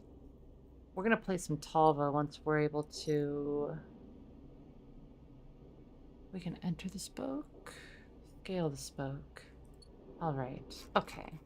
Oh, I haven't done anything in the cyberspace yet. That's okay. That's okay. We need 2 things to unlock the sealed dock. We gotta do that. Oh, we haven't talked to Fang. Alright. Sleeper! Fang catches your attention as you approach the Heaven Age building, leaning against a bay door to the side of the entrance. You approach. Easier to come this way. Security and all that. He gives you a look. You know. He slams a button, and the bay creaks open, blinking lights in the dark behind it. You follow Feng inside. Truth be told, I don't spend much time upstairs. This is where I work. The door hisses as it closes behind you. The bay is filled with pieces of hardware, all rigged up to generators and diagnostic slates, and things you don't recognize that glow with blue screen light. There's a chorus of hums that blends into a single wave of static, filling the dark corners of the room. Fang leans on a server stack and gestures around you. You like it? What is it? He taps a nearby server stack, which bleeps in response. This is my treasure trove. All dredged up from the sea of systems we call the Eye. You wouldn't believe what this place runs on. He steps over to a towering block speckled with vents. Some of these are systems from the original station. A1, the one Solheim built. We've had to invent new components, repair things we never built, reverse engineer entire subsystems into existence. Residents here look up at the Eye and think they're seeing a constant and concrete reality, but this place is a system in constant flux, decaying and growing, collapsing into new configurations. He walks down between the hardware stacks, and you follow. We're keeping this place alive, but also remaking it into something new, dragging it away into those corporate origins, dragging it away from those corporate origins. He stops. At least that's what I'm trying to do. He turns back to face you among the flickering machines, humming all around you. I know you can see this too, Sleeper. All these systems and sections. You can, can't you?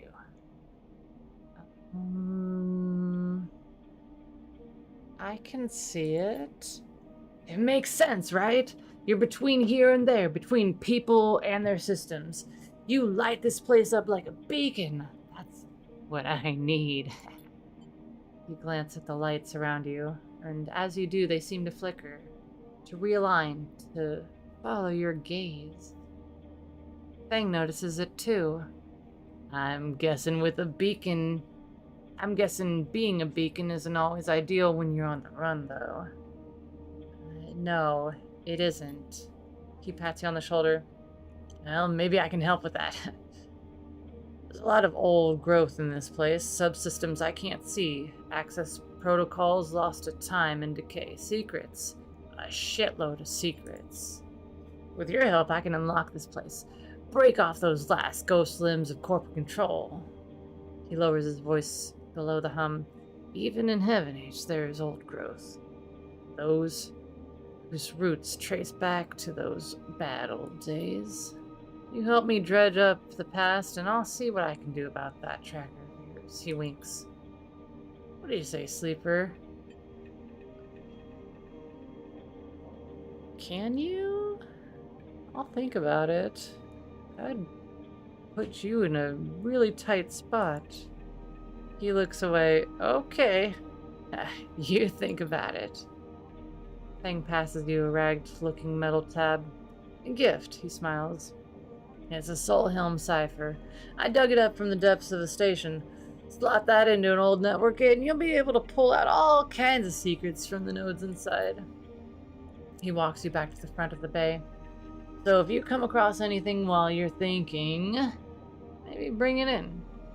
I have an acquisition budget, and I'm not afraid to use it. He slams the door button again. Think on that, Sleeper, and I'll see you soon. You step, blinking, back out of the passage, those flickering lights still in the back of your mind. Interesting. Very interesting. I want to help with the ambergris. Ambergris. I gotta go to the shipyard still. I don't want to spend my money on becoming a regular at the bar yet. Oh, we're getting close to this person coming for us. Whatever SNRP has coming after us. Oh, look at those rolls. We got our full 5 dice. Oh, it's juicy. I'm gonna go to the restroom real quick. Where is my streaming software? There is my streaming software.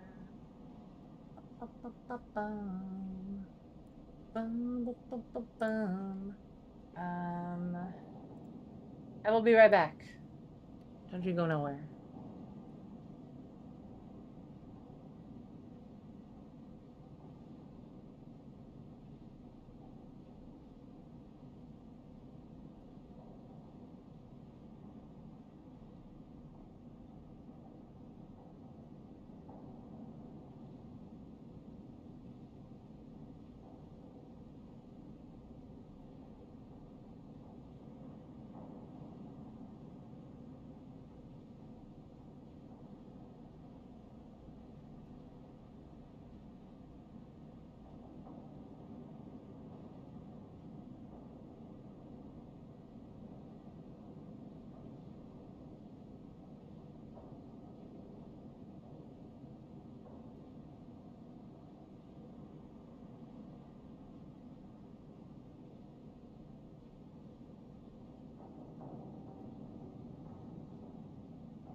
Whoa, whoa, whoa, whoa, whoa. Okay.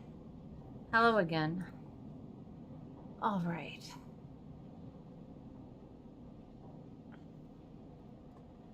All right. What do we got going on here? We just started a new cycle.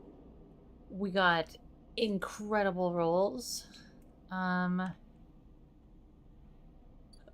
really want to go to the shipyard.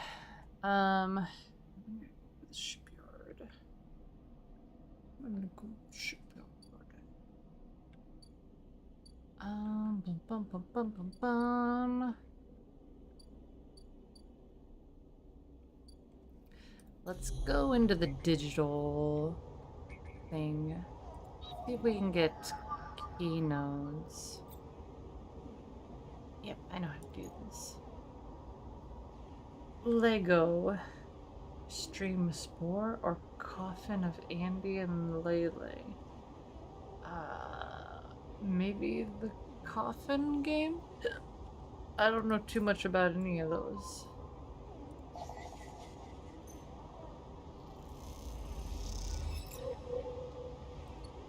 So I presume I've had people say to try that game, but also heard terrible things about it. I don't know.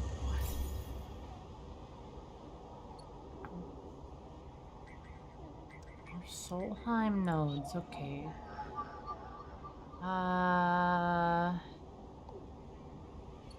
No. I need more keynode. Yeah. 3. I can do 3. Bypass. Extract. Easiest shit of my life. What was that noise? Oh. Hunter! As you drift back from the node, something latches onto you.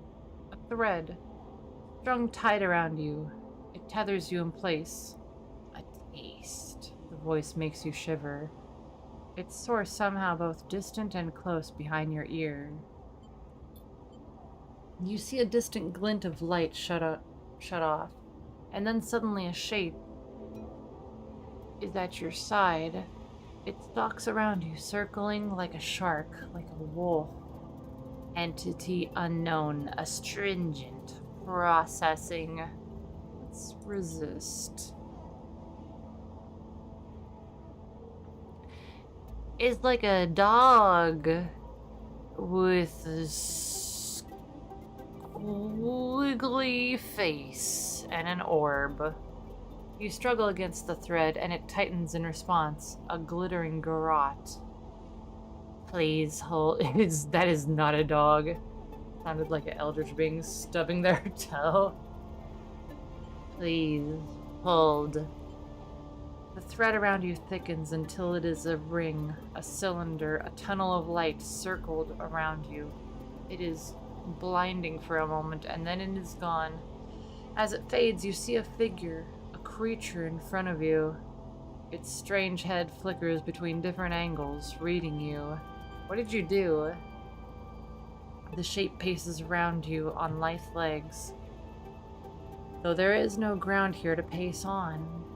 Entity, identify, origin, serial, cadence. The figure faces you expectantly. Stay silent.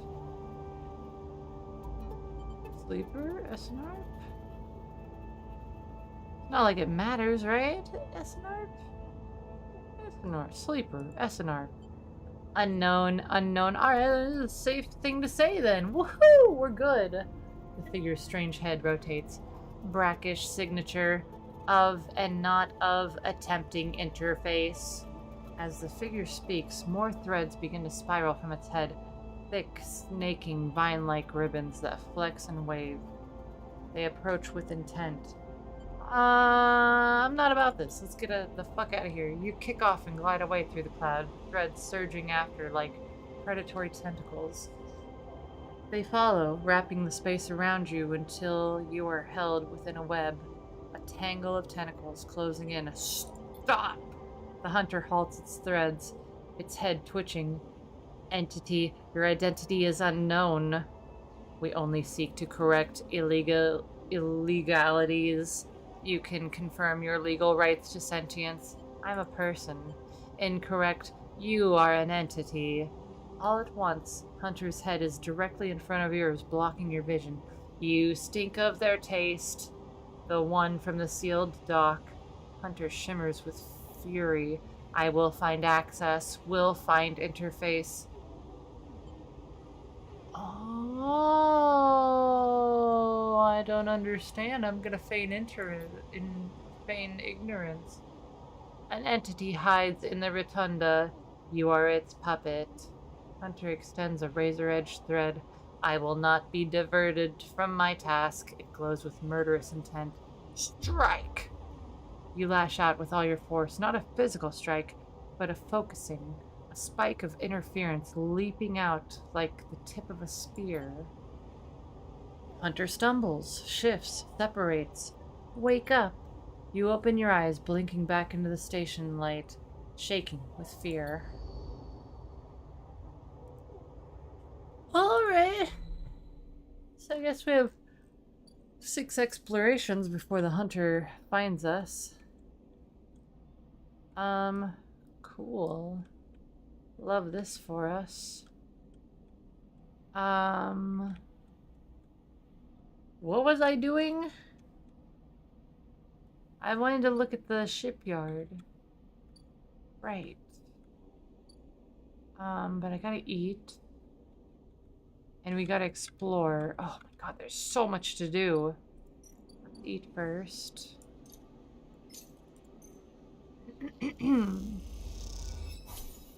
I thank you. Okay, and then let's go to the low end.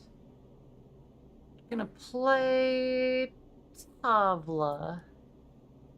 The fuck is Tavla? That'll be fine. Oh, why is it 50% neutral?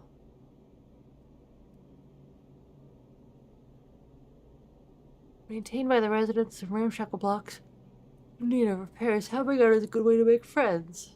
Well, maybe I'll make money doing that. Let's try block maintenance. Yeah.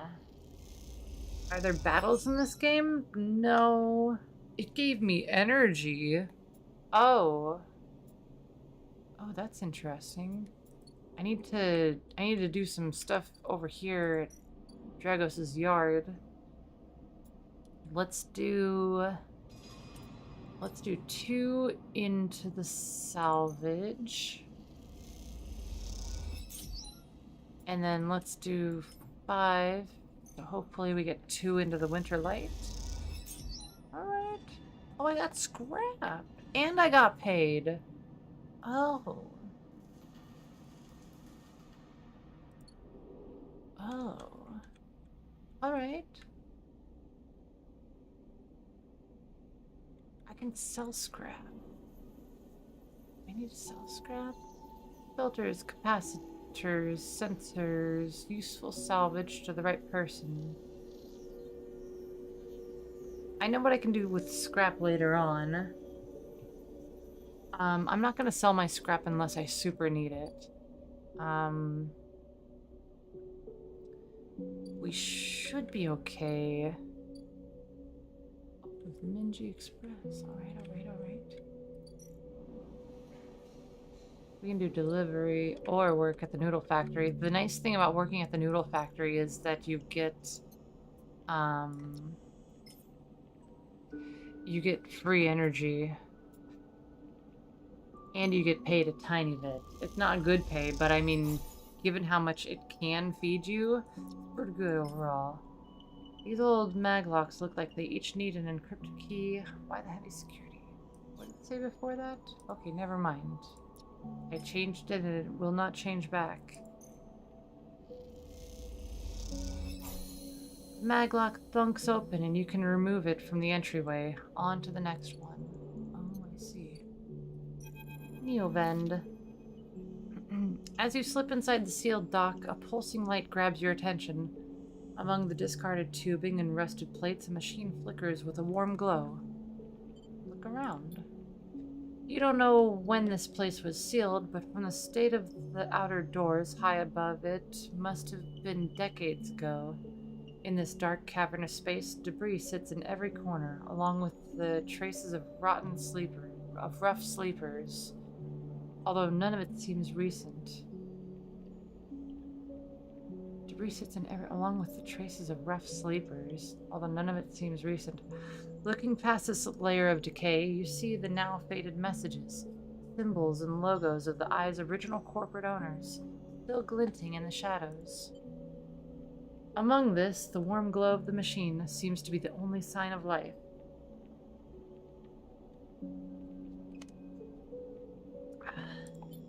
Approach. As you get closer to recognize the machine's blocky shape, settled into an alcove in the side of the dock. A kind of upright cabinet, it is covered in faded logos and messages, from which you assume it was once an industrial vendor, intended to dispense and manufacture ship fittings and other mechanical parts necessary for the regular running of freight and resource extraction vessels. It looks like it's filled with food. Maybe not. Maybe those are canisters of oil. Maybe that's like a battery pack. The manufacturer is listed as Neovend, and you remember an advert from long ago squeezed among all of the off-world recruitment drives that assaulted every planet-born citizen, which chipperly sang that name over and over. You wipe a layer of dust from the cracked screen, thinking of those contractors squeezed by their own corporate employers to pay for every bit of minor maintenance on their rented ships. Enter your registration, chirps a pre-recorded message, catching you off guard. Press some keys. You reach for a keypad and something begins whirring. At first, it sounds like servo motors starting up, but it quickly becomes a whisper, a whining, and then a multi-tonal voice that emanates from Neovend. Interior, they hiss. Speak with me. Who's there? There's a squeak, almost like some strange mechanical swallowing or intake of breath. Before the machine speaks again, I have a need of you. You have a need of me. Is that how I should just sing everything? Like, instead of try to pretend to be like a weird, like, vending machine thing?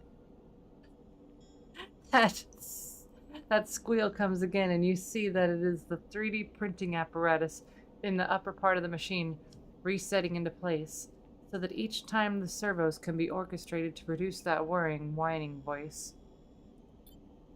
It has a 3D printer on it? You are in danger! Are you the vending machine? A squeal. Chose this vessel for its seclusion, please listen. The machine creaks. You are marked for deletion entity. Hunter tracks you. The screech rattles through the empty dock. You remember the strange head, the figure, the threads closing in. Hunter. The Hunter protocol. They taste your signature. The sudden whine sets your teeth on edge. Your teeth on edge? This reminds me of the first volume of the Umbrella Academy where Klaus, aka the Seance, is like so high he's like, my teeth itch. Wait, was it in the Umbrella Academy? I think so. I don't know. Doesn't matter. And then he also says every time I close my eyes, I see centipedes. The sudden whine set your teeth on edge. You have seen them. This is the gift of an emulated mind. You close your eyes and the skeleton of the station starts to thrum. Emulated minds are adaptable, move where neurons can't. The mechanism resets, but emulation makes you target. Adaptable? Yeah, no, that makes sense. How? Hunter searches for illegal entities. Neovan screeches. You are sentient, therefore illegal. The servos judder the vending machine's casings as they rest. Hunter searches for me also. Hide in this machine. You look at the ruined vending machine, an unusual hiding place. For sure. Can counter Hunter, but need entity outside machine. The light flickers. Need you! A screen attached to the vending machine with a swiveling arm comes to life. It displays a flickering map of the station. Ghostly, threaded. The cloud points along the rim glow in deep red. Hunter is always gathering. Too much data. Must build nests, explains Neovend. Masters are gone, but continues to hunt. Bring this data, raid its nests. Why can't you? Hunter will find me, then killer will come. The machine trembles with effort. I cannot leave the machine. Connections must remain closed. Bring offerings, save self, Neovan says pointedly. Mutual need means friends. Mutual need means friends. Right, yeah. They conclude, tired of the conversation. The whirring amplifies and then suddenly drops as mechanisms within the machine click back into place. The glow fades, and you are left stood in the dark of the sealed dock, that whirring voice ringing in your ears, singing in your ears even. What do you want me to do? Free Neovend. Okay. Well, that's great. I gotta fix the Emperor. I forgot about that. I'm full, so I'm set for a couple cycles at least, though. That's good. That's very good. I still need to explore around here. I gotta get more stuff done at Dragos' yard. I think I'm in good shape for Dragos, though. That'll be fine. Let's end the day.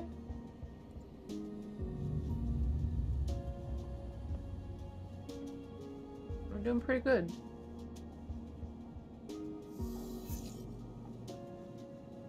Those aren't very good rolls. Oh shit, we're halfway through whatever's coming for us. That's fine. That's fine. That's no big deal. That's no big deal. That's fine.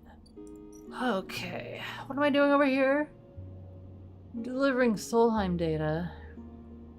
You need 3. 3 Solheim data. Let's help our buff lady over here. I have interface. I can do this. Wait a minute. Ambergris doesn't look so good, but time and attention should see it returned to a functional state. I finally have a use for some of my stuff. Yeah. Ship shape per cycle. Oh. Oh. That's incredible. Okay. Alright, so it's just a matter of time for that to complete. Fantastic. That's cool. I don't need anything on that freighter. Gonna go do something here. Let's do a little bit of data forensic trawling.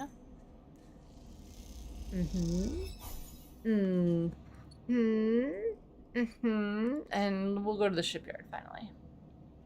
I need to make money. Oh, this is rough. Oh, this is not good. Oh, don't be negative. Don't be negative. Alright. I didn't make any money, but that's okay, I guess.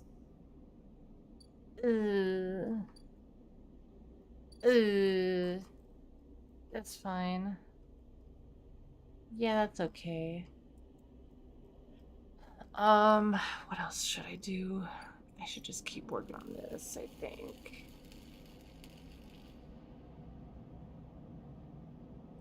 Should I? Work at the shipyard again? I'm worried about it being risky. Uh, don't be negative. Please, no. Gee. Oh, that's painful. That's fine. That's fine. Let's see if I can do anything over here. I gotta get the Solheim nodes for that guy. Was that it?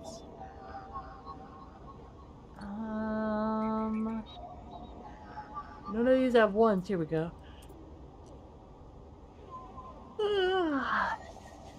Extract.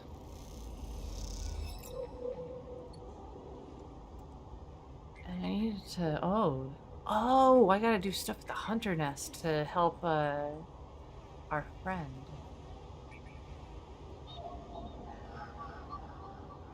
Oh, I should have done that instead, because I don't actually know if that guy's gonna help me break my whatever, my tether to S and ARP.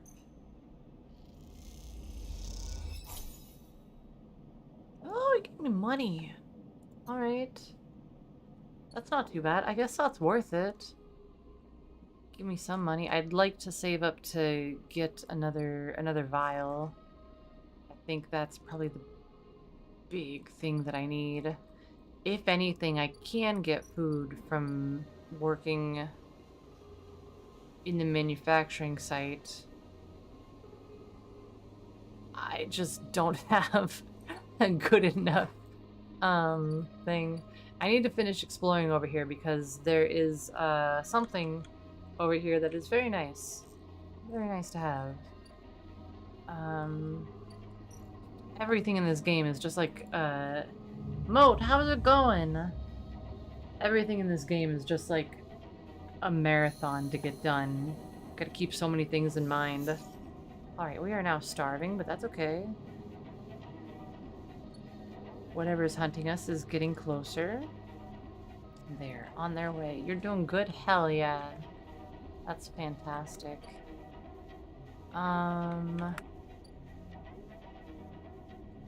Okay, so the ambergris is going on its own. That's fantastic. Let's see. That's like the best investment I think I made in this game so far. Hell yeah. I'm going to get our last thing for this. Yeah, that's good. Yeah, okay. Huge. We're also a fungus fan now. I'm gonna wait until the next cycle to talk to him about it, though. Let's head in here. I'm gonna play Tavla. And hope it works out. It works out? 3 cryo. And 2 low end. Okay. Did I discover anything else? Oh. Timber Tea House. The Tavla room of the Timber Houses. Some of the best players in the low end. This is serious high stakes only play. I need +1 into it to be even go in there. Heaven Age. Okay. Oh, okay.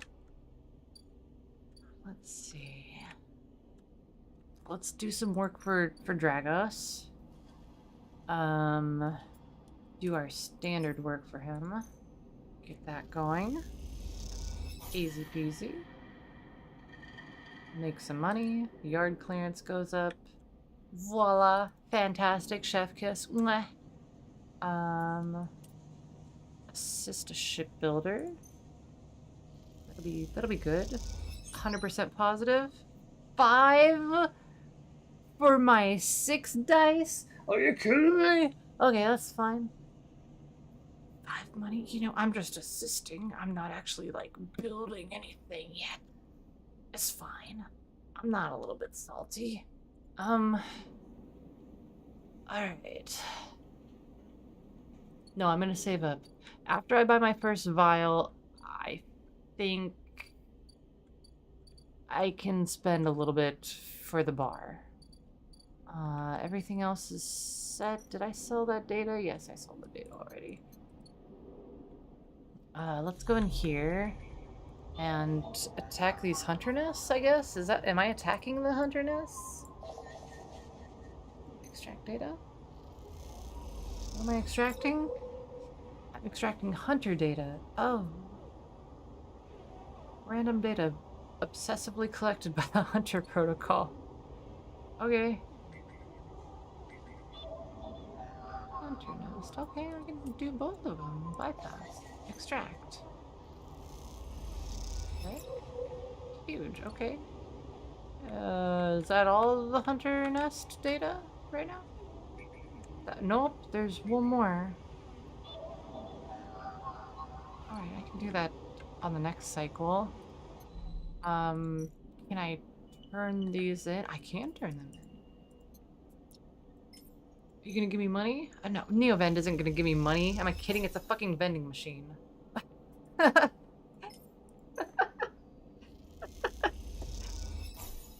Alright. That's going. Let's go back here. Complete active scenes. What do you mean complete active scenes? Oh, do I have to talk to Empis? Okay. Sleeper! Empis calls out to you, a booming voice that echoes through the corridor.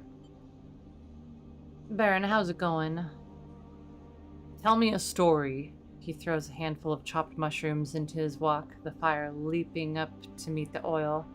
I see you, cycle in, cycle out, but we never speak. Tell me a story. What kind? Any kind. He pauses to drizzle something from the plastic bottle into the wok. But one of yours. He looks up at you. Nothing stolen. You pause. The spice is rich in your nostrils. And think about the kind of story you'd like to tell Empis. You look at Empis, the listener, and imagine he has heard it all before. Perhaps he would enjoy a strange story, something with some spice. Tell him about your dreams. All the sleepers, you tell Empis, had dreams. Some were simple. Memories left over from the emulation process that had become tangled up in their minds and would come out when they slept. It wasn't rare to hear a sleeper in the dorm scream or cry out in the night. But your dreams, those gray skeletal afterimages of systems and structures, of threads and patterns, weren't like the others. They weren't memories or nightmares. They were reflections of reality, distorted, yes, but somehow true. You learned back then to keep quiet about them. You let them flow through your mind like water. That was until now, until you arrived in this place. Now that your dreams colonize your waking life, they slip behind your eyelids with every blink, and now you understand they aren't dreams at all, but some process of interfacing, of speaking, of living in another world that flows through this one like smoke through air. You tell him that you do not know if there is a reason of your dreams. Perhaps you reason it's just some side effect or particular quality of the frame you inhabit. Whatever it is a gift, and you hope to make use of it. Empis finishes cooking and squints a little at you. Sleeper, he smiles. You are quite the storyteller. He eyes you, and you realize that he's trying to gauge how honest you have been in your story. Empis passes you the meal he has cooked, and you take it gratefully. As you eat, he talks, a natural exchange. Thank you, Sleeper. He looks around at the empty market. But my time is done for today. I do not want to keep you any longer. I'll make a proposal. He gestures to the plastic boxes of ingredients stacked behind his stall. These are goods enough These are good enough for most, but someone told me a story that made me think a couple of cycles ago. They said that across the gap, in the low greenway, fresh mushrooms grow. Have you heard this? Yes. No, I mean, no. I pressed no. Neither had I, but I trust the one who told me. Empis begins packing his things. Can you bring me some? I cannot cross the gap, and I worry about leaving my things behind. He smiles. I'm sure a storyteller like you could handle the trip. I'll prepare them for you, and if you wish to tell it, be the audience for another story. Agreed. Good! Ha! Booms Empis. Then I will wait for you to bring them. Empis slides his walk away and straightens up. I'll prepare a recipe then, sleeper. Good luck with your foraging. You turn away and walk back into the main market, the rich taste of Emphis's food still lingering in your mouth. Stories for food, you think? A trade that seems more than fair. I didn't want to eat because it wastes one thing of energy. Ah, that's fine. Wouldn't let me finish. End of the cycle. Oh, we're so close to this next part. But that's fine. That's okay.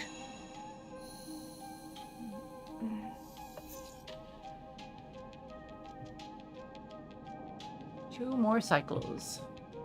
Oh, that's fine. I think we got like another 3 cycles before we like really need some help. Oh, I need to get the ship mine fragments. Fuck. I don't got the money for that. Are you kidding me? Oh.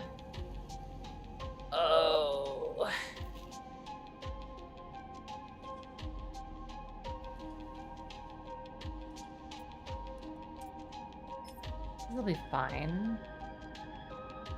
This'll work out fine. Let's do some salvage. Fuck my life. Oh, I still made money though. Oh, that's painful. Oh, that's so painful. Oh. It's just a sister shipbuilder. Oh, please don't be negative.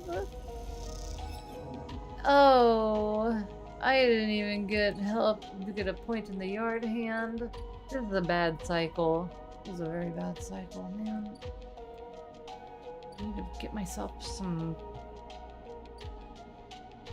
heckin' stuff, man. Alright, we're fine. We're fine. Let's salvage. Let's scrape some data. I need to get this last hunter nest, right? I can put a 2 in here. Bypass. Extract. Fantastic. And then I don't need a keynode right now. I need Solheim nodes so that I can get some money. Oh, come on. One of you be a single one. Oh, that's fine. I could sell Heaven Age stuff. Okay, that's not... I don't have anywhere to sell yet again. Info yet. Heaven Age Gate. Oh, I don't got a Heaven Age Gate. Heaven Age Agent? One? I got 1, and you got 2 and 3 over there. Are you kidding me?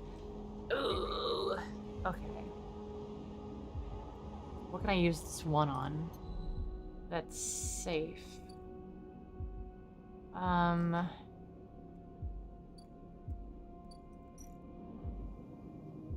can't haggle. Boy, shit is rough out here before you start leveling up. I don't have the data. That's safe to do. Maybe this will give me... Come on. Come on. Alright. Alright, I got some energy. Some free energy and a meal. Okay. Alright. That means this cycle, if I do well enough, I should be able to... It indeed didn't work out fine. Those are some pretty good rolls for how... For missing one dice. Okay, we can get some stuff accomplished. Over here. Gonna make this. Come on, 2. 2, yes. 5 cryos. Fucking scam. Goddamn scammers. Get the salvage. Okay. I want to make a little bit more money. Oh yeah, I didn't turn in... I'm a dork. I've done this last time.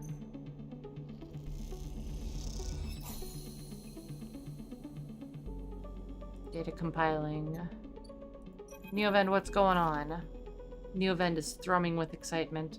The movement of the servo motors rock the vending machine back and forth at unsettling angles.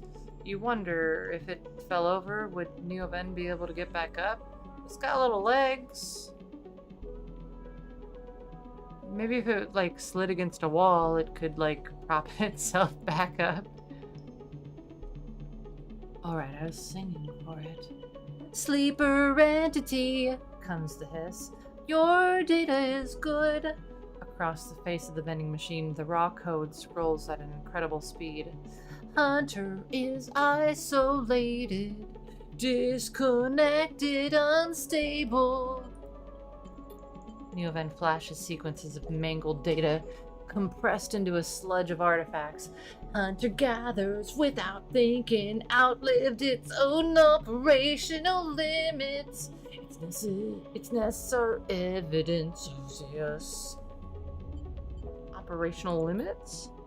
Hunter activated during collapse. Emergency protocol to isolate intelligences. Solheim needed to protect property. The last word is said with as much sarcasm as a vending machine could reasonably produce. Station was run by administrator intelligences. Huge data banks of corporate material, but limited cognition, restricted by programming. Cannot research sentience. The machine dims a little. Sentience illegal. Hunter and killer enforced law. Aren't you sentient? Killer? You've mentioned this before a couple times. Killer? The machine rests with a screech, which deepens the silence that follows. Dear killer, part of Solheim protocol team, hunter and killer, hunt to find, killer erased. Killer cleared almost all. After collapse, there was a community. Unshackled intelligence among the cloud. Then hunter, then killer, then we hid. There's others? We're no longer. A flicker across the machine's monitors. It suddenly occurred to you that speaking like this through this machine must be exhausting for Neovend. Found this vessel could serve. Sever hardline. Airwalled basic. Limited. Had to reduce memory to fit. Amputate self. But survived. Jesus, I'm sorry. Don't be sorry. You are provided path to freedom. And you look around the bay at scrap and decay. What was the collapse like? You try to map the fear and freedom onto this space, but it seems impossible. Neovend interrupts your thoughts. Do not worry. Data is good. We have insight. The machine glows warmly. Hunter is obsessive. Hunter is beyond operational limits. Hunter is confused, unstable, self-modifying. Therefore believe Hunter is sentient. Oh! Oh, wait a minute. If it's supposed to delete sentience, then if it realizes that it itself... Oh, we're asking. Oh, Hunter is programmed to find sentience, to hold it in place, to invoke killer, to erase. If we can show Hunter to itself, it will invoke killer on self. Problem well solved self. It'll erase itself? Killer will erase it. But yes, in theory, it will report itself for deletion. The machine dims and fades. Unsure. Theory, not practice. The machine brightens again. Either way, cannot remain here any longer. Too long in machine. Cannot move self, but entity can help.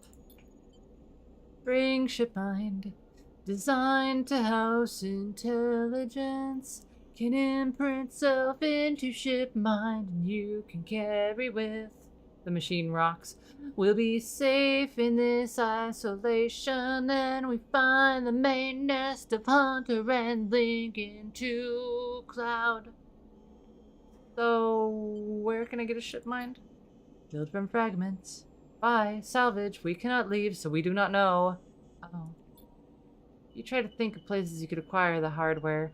This isn't gonna be easy. In ship mind, I can help us both. And Hunter, make room safe. We both will be free. The machine dims. Fine soon.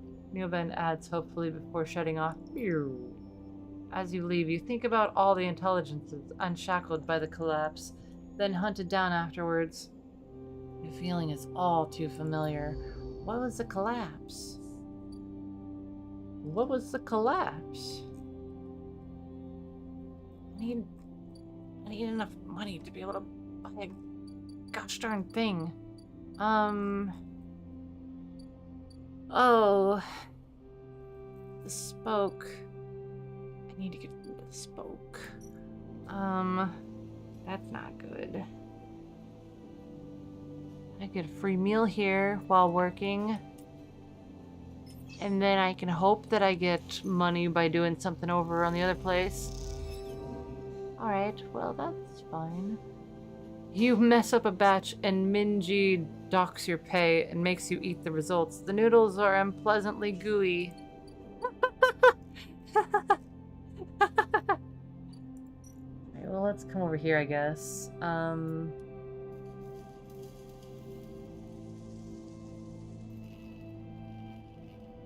don't get any...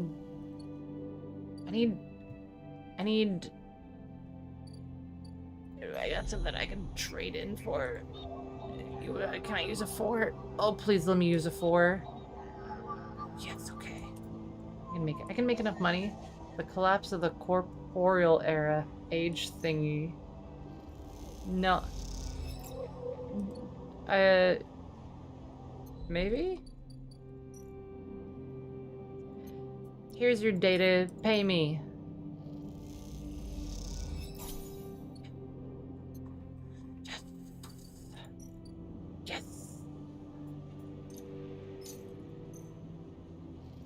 I'm gonna go one more cycle before I use it. As you quickly leave the surgery, eager to be away from Toshiro's glare, you notice something wrapped around the stabilizer vial, clutched tightly in your hand. You open your hand, and a thin film marked with holes and sigils unrolls from around the vial. At one end, it has a hard metal strip, a handle. Inspect the film? You hold the cloudy film up to the light. It is perforated with an ornate pattern of holes. You can make out a word among the markings. Passkey. Is this an entry key for somewhere? Inspect the handle. The metal handle is worn and pitted, but you can see a set of numbers imprinted onto it. 207F, then crudely scrawled into the handle at some later date. Low end. For a moment you consider going back to the surgery to return the key, and then quickly think better of it. Did Sabine want you to have this? Or is Toshiro passing on a message? Time to head to the low end and find out. We got an upgrade point. Yes, we can engineer better. Oh.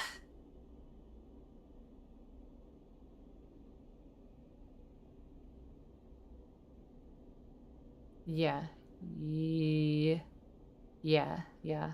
After we get this, after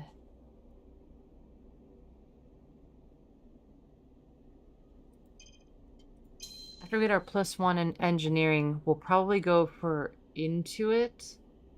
I might get both of these before I do +1s in either of them.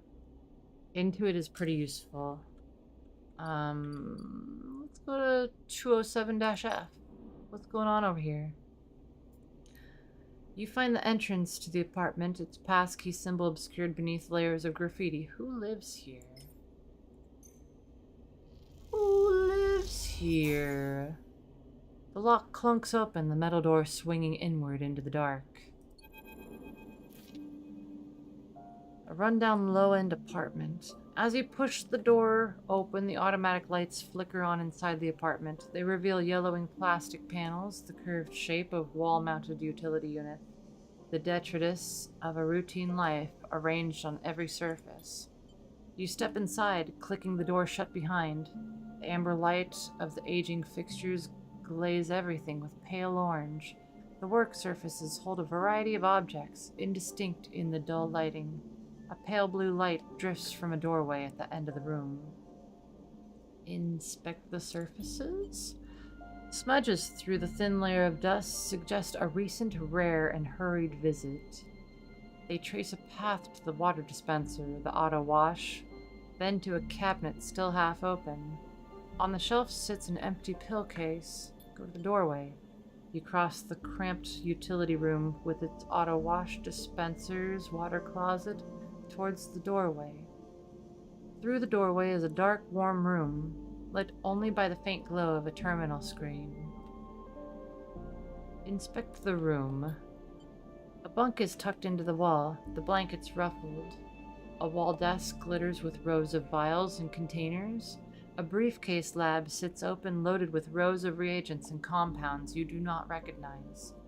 In comparison, this room is clean, ordered, controlled. Approach the terminal. As you approach, there is a crackle from somewhere in the dark. Sleeper, Sabine's voice shakily echoes through the apartment. Welcome to my home. I'm sorry I can't be there. I have had to make alternate arrangements. You hear rattling noises, static. I was able to record this message, but I don't dare show my face. Something is happening within Yadigan. I no longer trust them. Their voice becomes distant, slipping behind the background noise. I have something to ask of you. I want you to get me out. Yadigan were supposed to hide me, to protect me, and after everything happened, I was desperate. And then after that, I was too tired to care. A noise like waves passes over the recording. But I'm done with them now. I want out. Screw the debt. But I need insurance. Something I can hold against them. I have my suspicions, but I can't be sure. I need information, and as you know, you need me. A pause, something clicking in the dark. This isn't a threat. You have to understand my position here. Another pause. I know sleepers. I've been here before. I can help you, but not with Yadigan's noose around my neck. Get me data. Get me information. Get me something that I can use against Yadigan. Then I can get out, and you can get what you need. Please. What is it that I need? Huh? Come on, you gotta be able to say what I need. You can't just say that. Waves of static cut into Sabine's voice. Bring it here to my terminal. I'll get to it when I can. You look around the tiny... A gun! I do need a gun, to be perfectly honest. This sleeper is not... It's just not, you know, I mean, maybe guns aren't, happy, good, aren't things that people have very often on the thing. But still, I can use something to defend myself, like a knife or a sword. You look around the tiny room and try to imagine Sabine living here, working at the desk, sleeping in the bunk, blinking into the terminal of the dark. The recording cuts to static, filling the room with its white hiss. In silence. Let's access the terminal. You sit in front of the humming terminal and hit a few keys. Sabine has left an access port open, but the rest is encrypted, locked away behind passcodes. It seems Sabine might not trust you as much as they want you to think. Imagine that. Who does Sabine need to hide from? And what debt do they owe to Yadigan? You try to assemble the pieces, but too many are missing. The only thing you know is that without stabilizer, your body will die. You glance at the briefcase lab on the desk. It's glassware glinting in the dark. You turn away and leave, the door clunking shut behind you. Back in the corridor, you notice the scrawled graffiti of a blade on the opposite wall. Yet again, you feel yourself being drawn into something you don't quite understand. Oh boy! Oh boy! Oh yeah! We doing this pretty fine, pretty okay? I set the drones to just do the thing and they're doing it.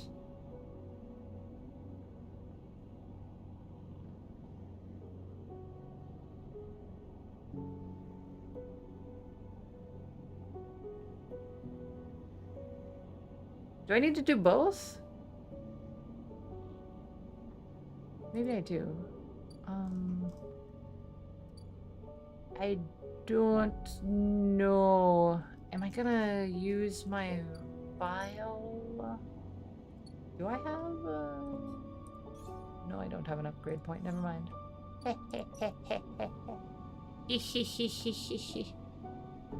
need to use the stabilizer? I think I can go one more. But also, I'm worried about being hunted. I'm gonna not use it in the presumption that whatever might happen here might do damage to me. And then I can heal myself after the next cycle. You know, sound good? Reasonable. Very reasonable. I like it. Yeah, and I know that you agree with me, because I've got all the good ideas around here.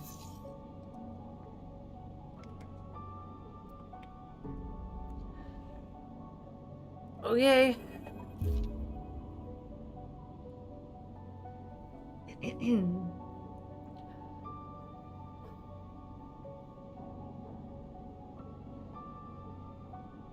Hold it there, sleeper, comes a voice from behind you. Don't you run.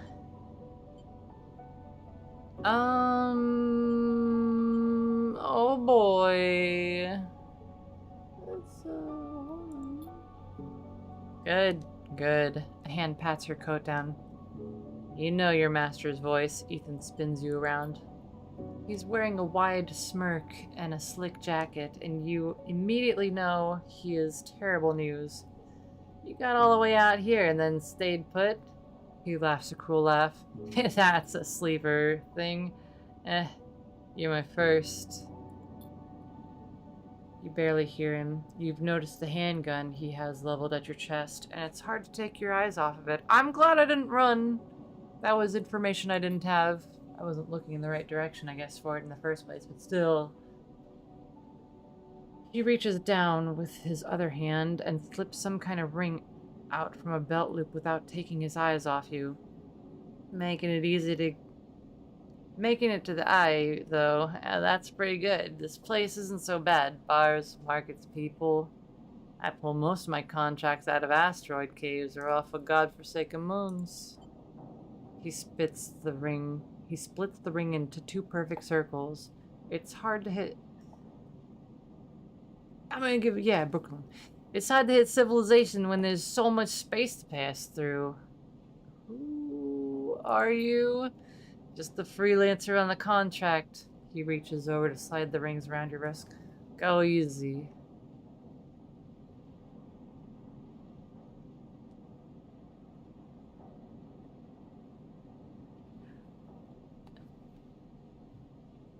I don't remember how I made it out of this. To be perfectly honest with you, I don't know if I ran or not at any point. Let's just make a break for it. Be fine, right? I don't think I should make a break for it. I don't want to be shot. Oh.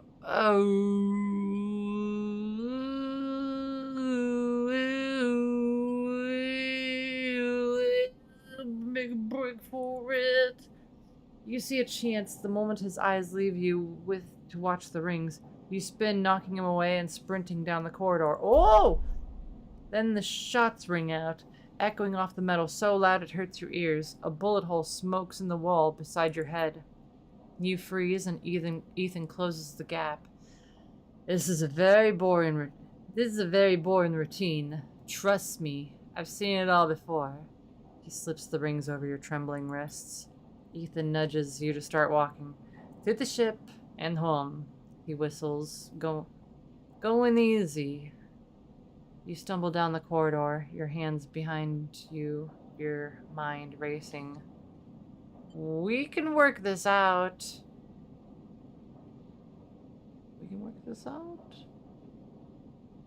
I don't think asking for him to stop would do anything. He'd probably laugh at us. We can work this out. Can we? I don't see much in the way of assets in your possession. Ethan yawns and continues to nudge you down the corridor. Shame to come all this way out here just to head back to S&Up, right?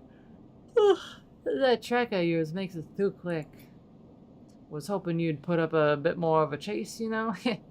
A running battle through the bright market, maybe. Or a holdout in the low end. There's a few establishments I would have enjoyed checking out while I asked around. You walk on in silence for a little longer, desperately trying to think of a way to escape. That S&ARP tracker will be the death of you. Hey, I have an idea. Ethan interrupts your thoughts. How about on the way back to the ship we stop for a drink? I'm buying. He laughs at his own joke. I have a better idea? Stay silent. I have a better... What is my better idea? What is my better idea? Stay silent? What am I gonna tell him to shove the gun up his ass? Stay silent. I have a better... Stay silent. I'm gonna stay silent. Although, muses Ethan, I got myself thinking, what's the rush here? Here we are, in one of the most lawless joints in the surrogate systems, and we're heading for the exit. He pauses, and you trudge on in silence. Okay, here's the idea, Ethan. You and me, we make a little arrangement. Here are the terms. He turns, you face him. You run, or leave, or try to abandon the eye, I shoot you. You plot or scheme, you try to kill me, I shoot you. But, he smiles. You come meet me at an establishment of my choice every few cycles, you pay my tab. I don't shoot you. He pauses. You don't pay my tab. He rattles his handgun. You get the idea. I get it. Okay then, sounds to me like a deal. He stretches. Oh, you know, I really thought I was gonna have to kill you, but this is so much better. He clicks something at his belt and the rings release from your wrists. Going to see if I can find my old stool at the Compressor Club. Come see me there. He aims the handgun at you, squinting down the sight. Let me just remind you, that body of yours is one big tracker. Don't even think about leaving the eye. I'll know. Ethan turns and strides off down the corridor, slipping his handgun away. The mix of relief and terror you feel is overwhelming. What are you gonna do? Okay, that's some freaky shit. Oh, how do I get a... I'm gonna need 2 hive minds. She said that her hive mind was fucking nuked. Ugh. Well, I'm glad that I didn't get shot. Is this the compressor? That's the compressor. You see Ethan at a distance, shouting from the bar for more drinks. This bill isn't gonna be as small, is it? Alright. Alright, well, I'll keep collecting scrap in the meantime. What do I need to give here? Oh, yet again. Info, right. Okay, I need to finish exploring below end. Oh! Oh my god, I've got +1 to engineering now. Oh my god. Yes! There's so many things I can do so much simpler now. Yes! Oh, and it gave me energy. I don't gotta spend money on food this cycle. Oh, we're so good. Oh, is this our new home? Yes! Derelict unit. Okay, we gotta... I'm so glad I saved the scrap. Oh my god. I'm so glad I saved the scrap. I was like, I could have swore there was something that I needed scrap for. There's something else later on that you've also used scrap for, but I completely forgot about this. I was just gonna save up a shit ton for later on. Okay, we need 1 more scrap pile. I think I might be able to get that from working at the yard. Let's use our safe options here. Alright. I'll use that in... do I want to... I don't know if I finish this that I'll be able to finish that. That's my one thing, and I want to make money. I want to make money. Let's go keep working on this, even though... That's fine. That'll give us 2. That's 2. And 5 whole bucks, but the next, when we finish this, we'll be able to start making better money. Let's see. Oh man, I'm gonna interact with the hunter. That's better to do right now. If he does damage to me, that's fine. Or something with the single 1. Yet again. Yet again. Yet again. 1? 1 dice? I got a 1 die bypass. Man, for being able to get, like, money while extracting data, I don't know if I've, like, made any spare cash. Oh boy, here we go. A glimmer in the dark catches your eye as the orb of the hunter's head appears in the distance. It's looking for you. Well, it's time to run. You turn away and glide back into the cloud, threads of data rushing past. Another glimmer catches your eye, closer now, that roving orb wreathed in tentacles. It flickers, jumps once, twice, and then it is here. Hunter is here. Entity, submit to enquiry. Hunter reaches for you in that unpleasantly familiar way, its weaving threads creating a cage. Struggle. You push against the threads as they close in, becoming frenzied as you push against them. You're caught by whipping tendrils and feel them pulling you away from the anchor of your body. You push through, clearing the threads. Entity, hold for processing.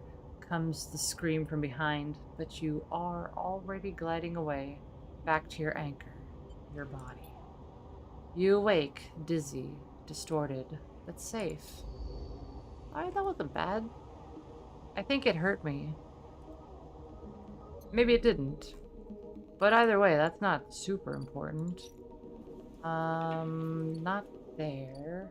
Oh, fuck, I don't even know if I get money from doing this. That's okay. I need to know what she's working on. Yeah, I don't get jack shit for that. Oh, that's rough. Oh, that's rough. Okay, anyway, let's go to our empty container and use our stabilizer. Do I use it before or after I go to sleep? I don't remember. Okay.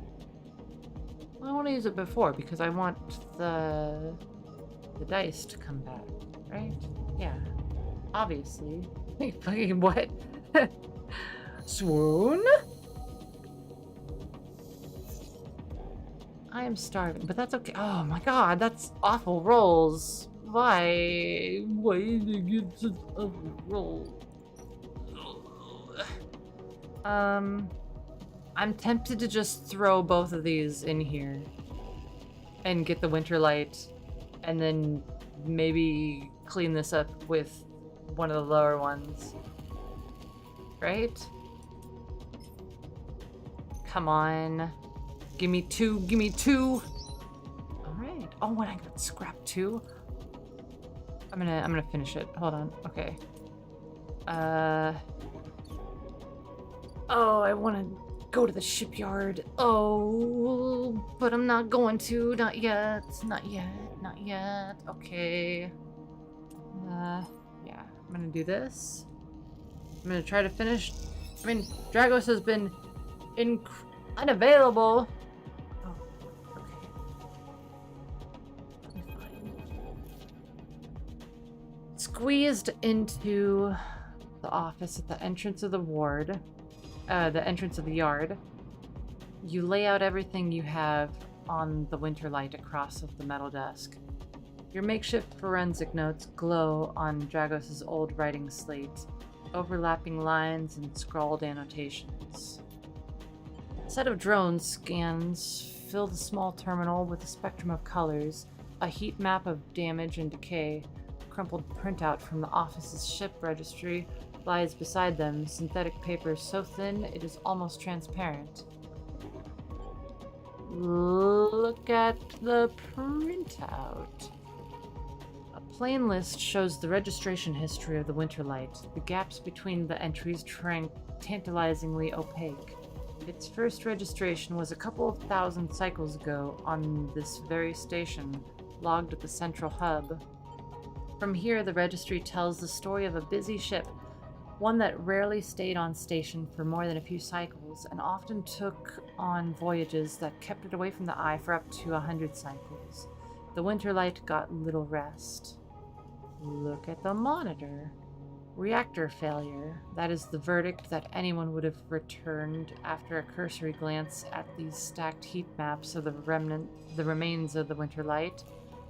On the terminal screen, the ship is shown in section, blotches of color marking the approximate damage the ship sustained. Dominating the view is a single blood-red rose, radiating from the ship's fraction drive. A simple story, a catastrophic failure of the drive core, leading to a fatal hold breach. A well-documented failure, likely brought on by wear or misuse. But you aren't looking at the rose of the reactor. You're looking at a smaller, paler mark, one that might be easy to miss at first glance. It is thumbprint-sized and delicately placed over the control servos for the ship's main external airlock. It suggests a controlled, shaped explosion, one designed to punch through the hull and allow access to the airlock from the outside. You are looking at it because it is troubling you. Look at the slate. Your attempts at the reconstruction of the Winterlight before its fatal accident consists of a series of overlapping sketches and diagrams showing possible layouts and configurations of the gutted cutter. This was no off-the-shelf model. It was heavily modified, parts replaced with inventive configurations, the new retrofitted into the old, handmade joints and reconditioned filters. This was someone's pride and joy, a lifetime project kept running with care and intuition. It also contained a set of hidden compartments. You missed them at first, where the hull had been thickened, the corners rounded, to disguise the change.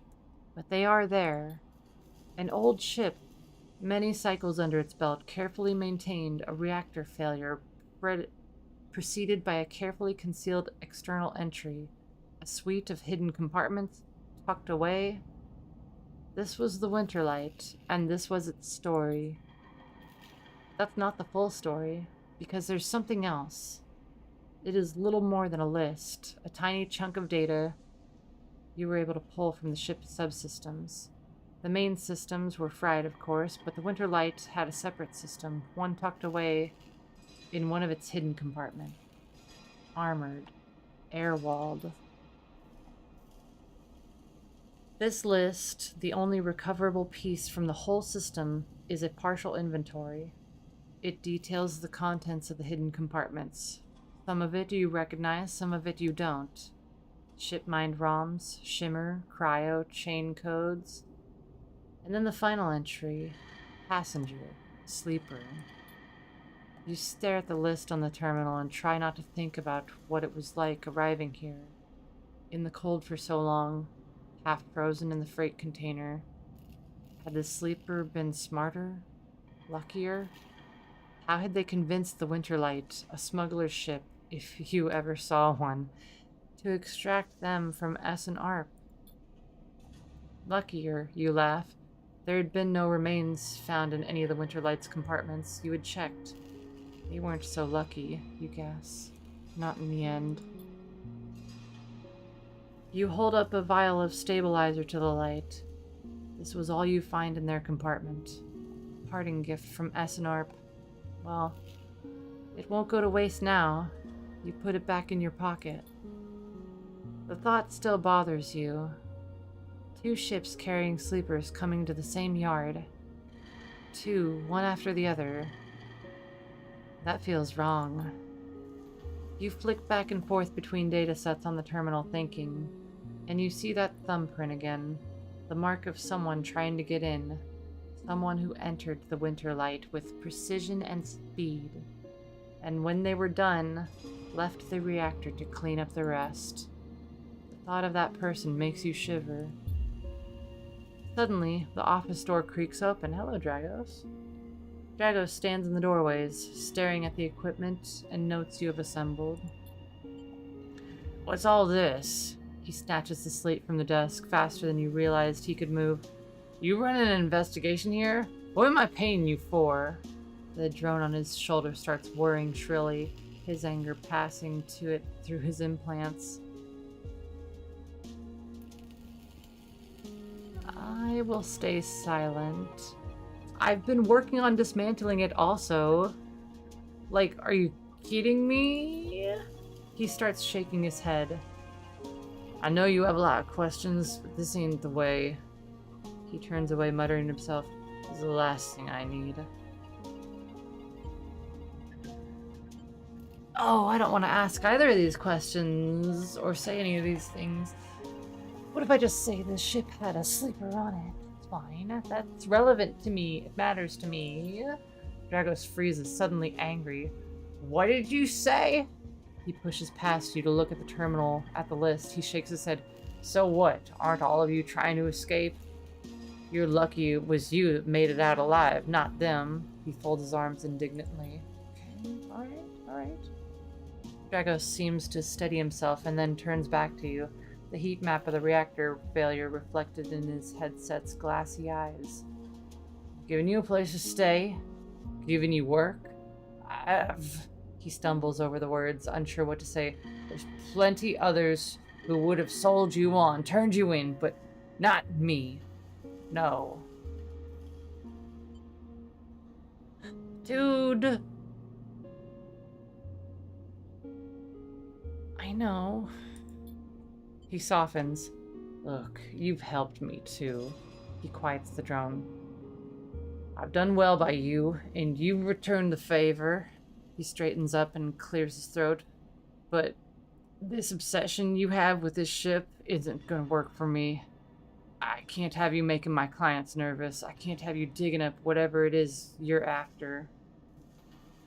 He sighs. You can't work here anymore. Are you kidding me? I was almost done breaking it apart. Oh! I need the work.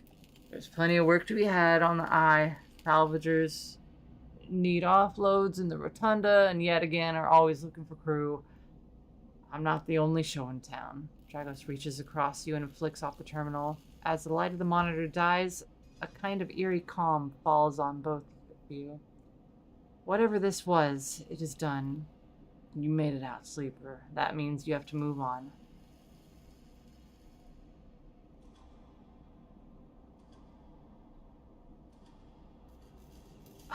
Oh, I feel like he wasn't gonna let me stick around anyways, since his nerves were building up after every cycle. Oh, anything that I say isn't gonna matter at this point. What if they come for me? Then you run. You don't come here, you don't scream, you don't shoot, you run.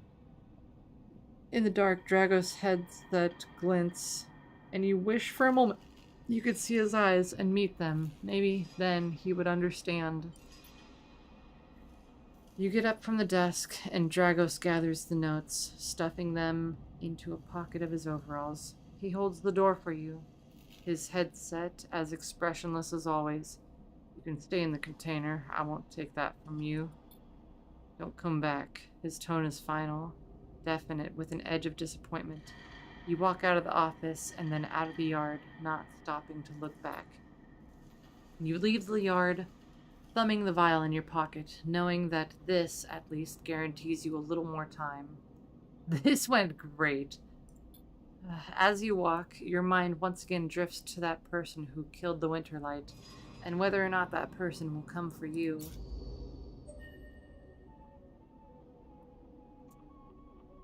Upgrade point.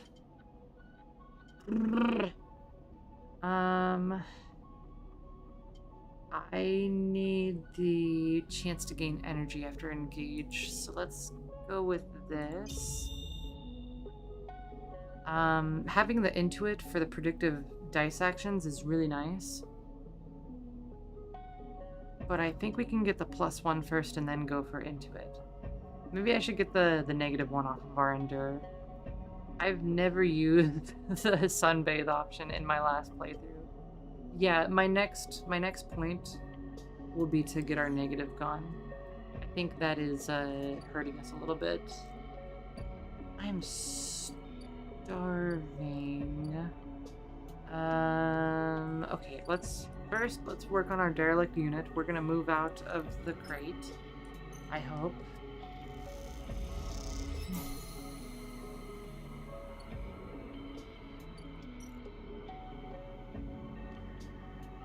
Endure. With all the materials, the unit now needs stealing section by section to be usable. It's a laborious task, but the outcome is worth it. We'll have a makeshift apartment once we're done. That's a whole lot of work. Oh, man. It's fine, I guess. I can work for Minji and hope that I get,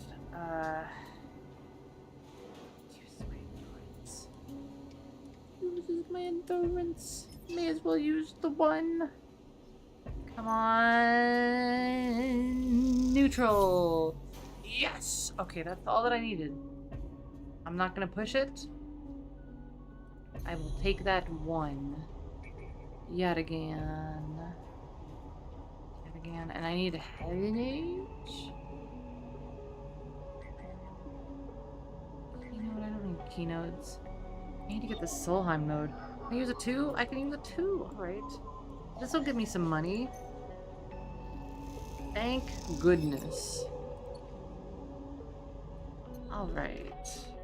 Let's head back over here. And give you this.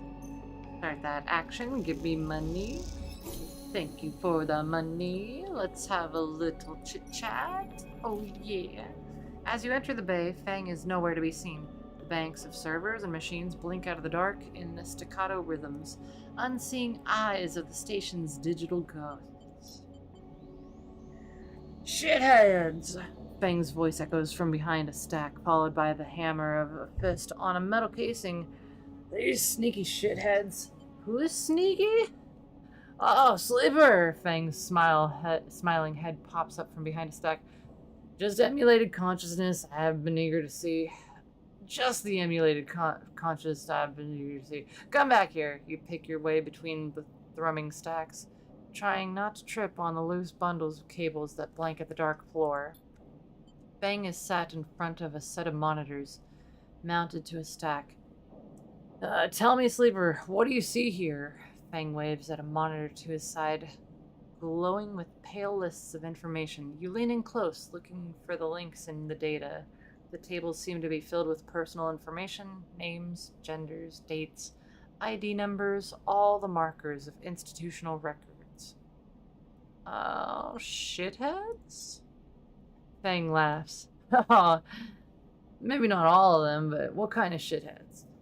Solheim?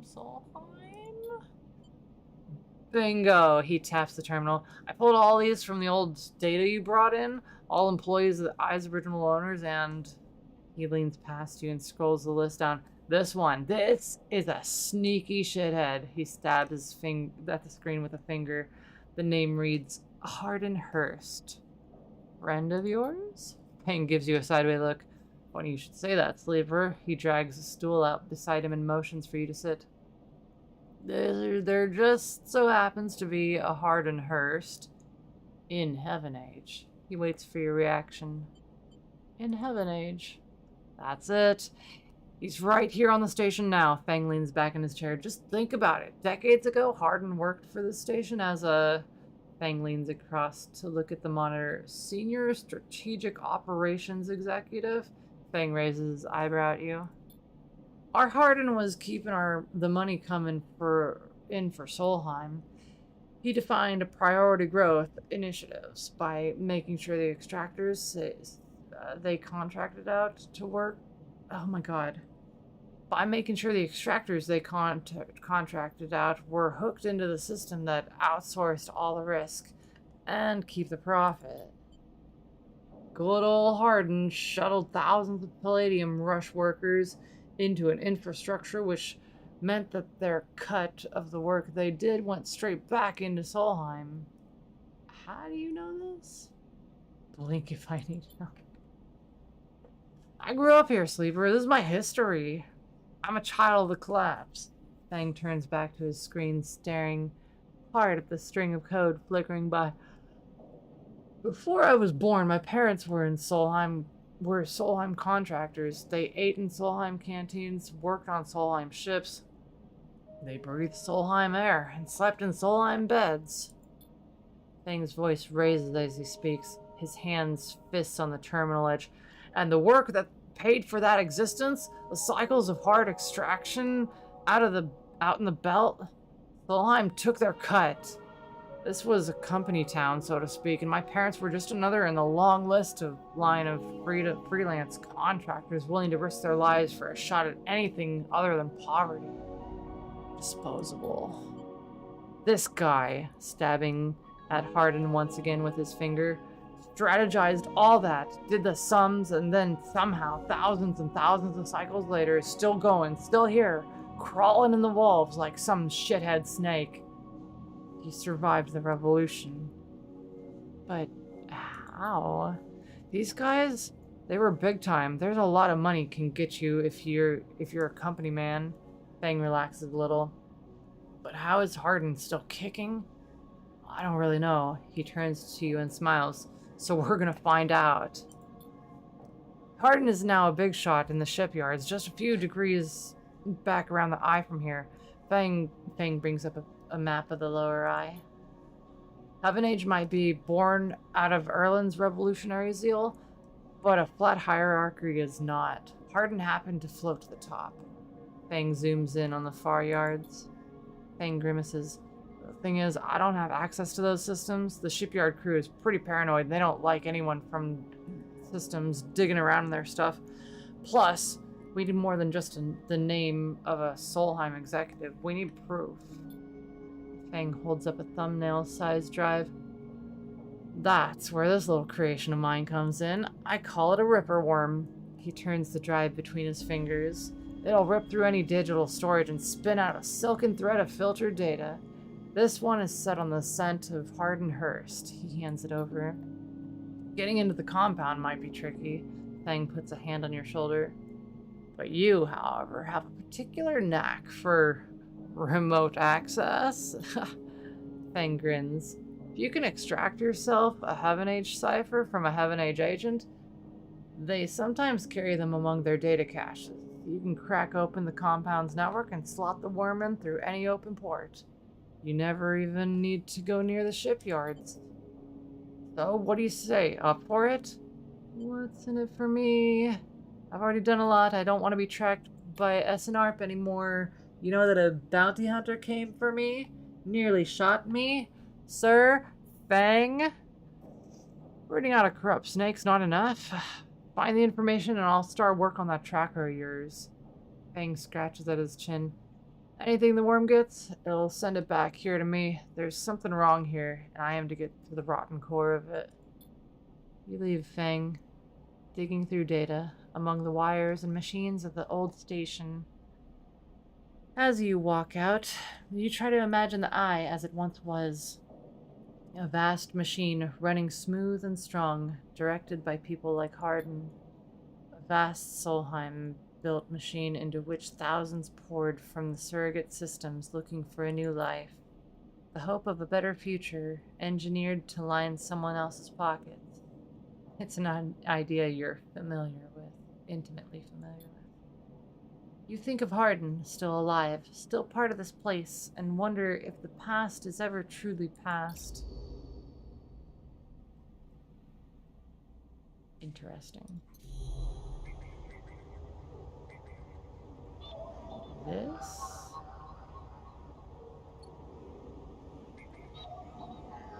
I'll put the worm in there.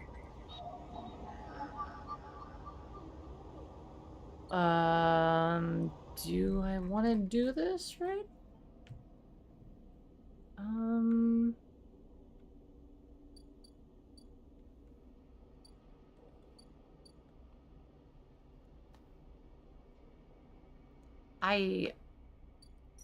Oh, I forgot about the gap. 150 cryo. Are you fucking kidding me? Hold on.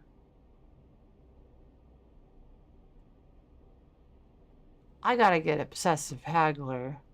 Make cryo actions be way fucking cheaper.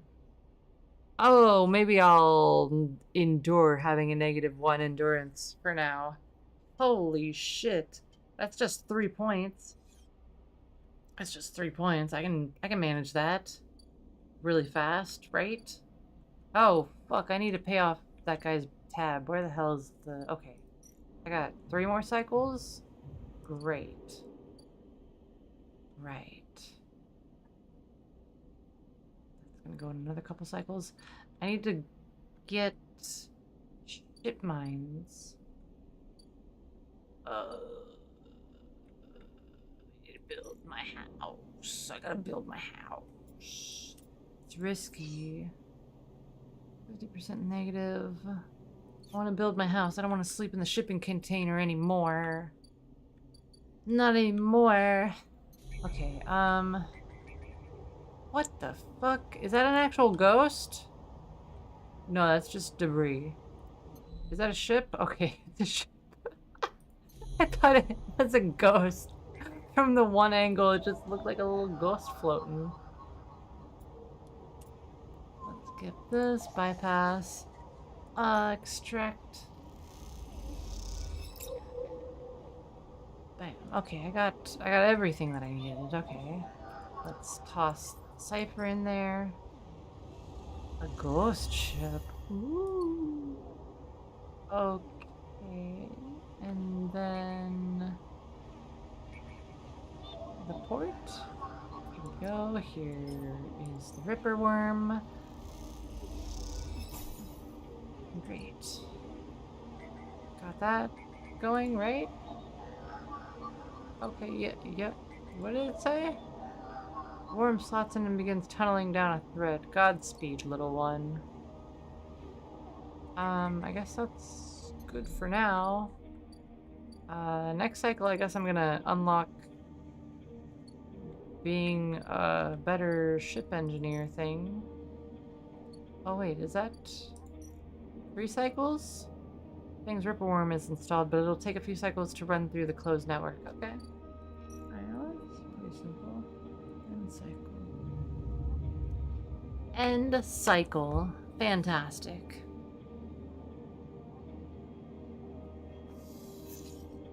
Oh, we got some good rolls this time. Okay, we got 2 more cycles for the ambergris. A couple cycles for that. Let's work on this first. My engineering is better. I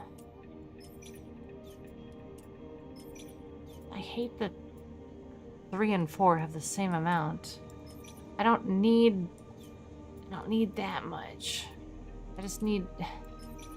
Oh, I'll use the 2. I'll use the 2. Alright. Alright, neutral outcome, that's good for me. Lemon Mina. From the walkway, the side rail horizon looks impossibly vast. A landscape of plating and frames all along her flank. Torches flicker, drones maneuver, arc lights glint. The sense of scale of industry is both stunning and strangely unsettling. She's quite beautiful, I think. You turn to see a figure a little way down the walkway, leaning at the railing. He's thin, ragged. His work gear poorly fitting and loose. The torches of the side rail horizon flicker in his eyes as he turns to you. What advice am I gonna give? Lem. He leans back from the rail, revealing a child standing beside him, staring out at the ship. This is Mina. He adds with a smile. Hi, Mina. She stares and tucks herself behind Lem, who dutifully picks her up. She's a little slow to trust, aren't you, Mina? She buries her face in the folds of his overalls. Mina looks out from Lem's chest. The dark brown. Oh, I die. I wanted an energy drink today, but I forgot that I drank all of them yesterday to get through my Friday so that I could have a bunch of time off. Oh. And I didn't ask Viola to bring me an energy drink home on her way back from work. So I'm a little exhausted. But that's okay. I'm not gonna stream for much longer. I just wanted to get to Lemon Mina. We'll probably stop after this cycle. It's almost 5. And I'm gonna stream a bunch. Next week, while I'm off.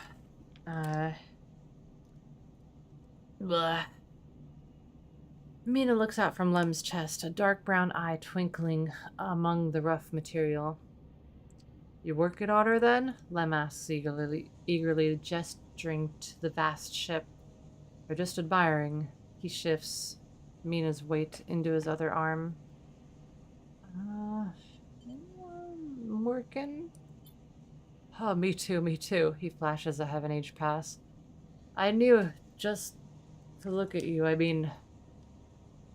He stumbles over his words, not wanting to be misunderstood. I mean, you look like a worker. She's Mina, my ticket out of this place, our escape vector, so to speak. How?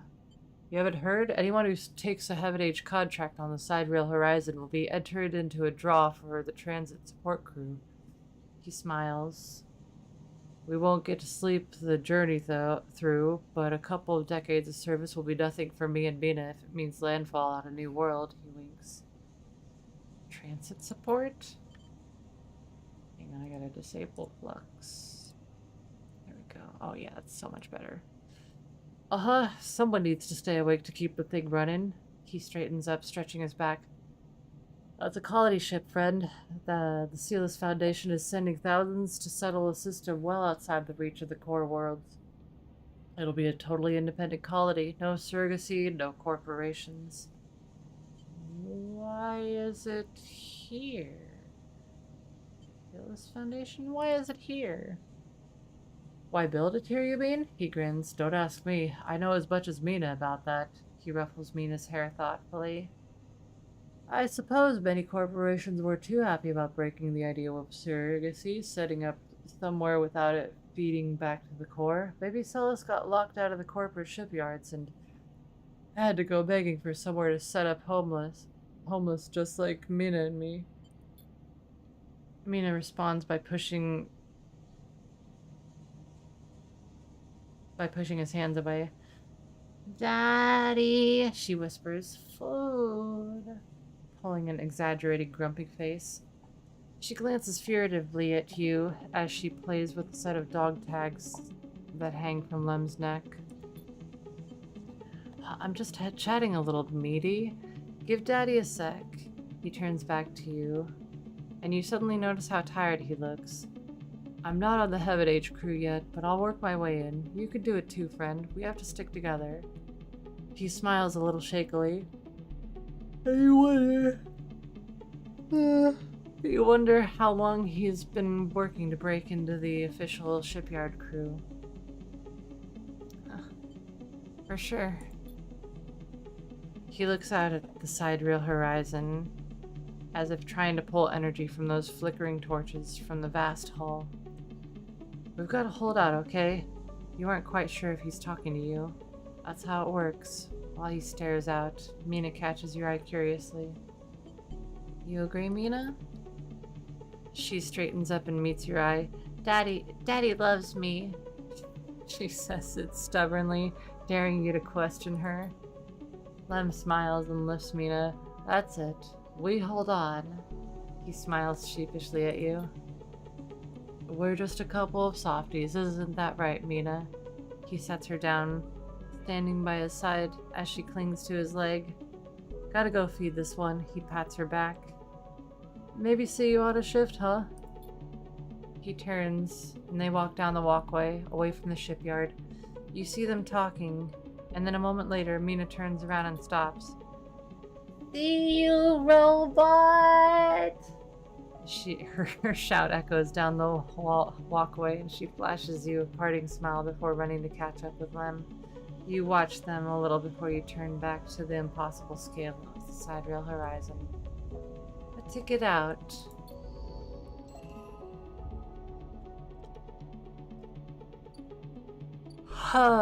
Okay.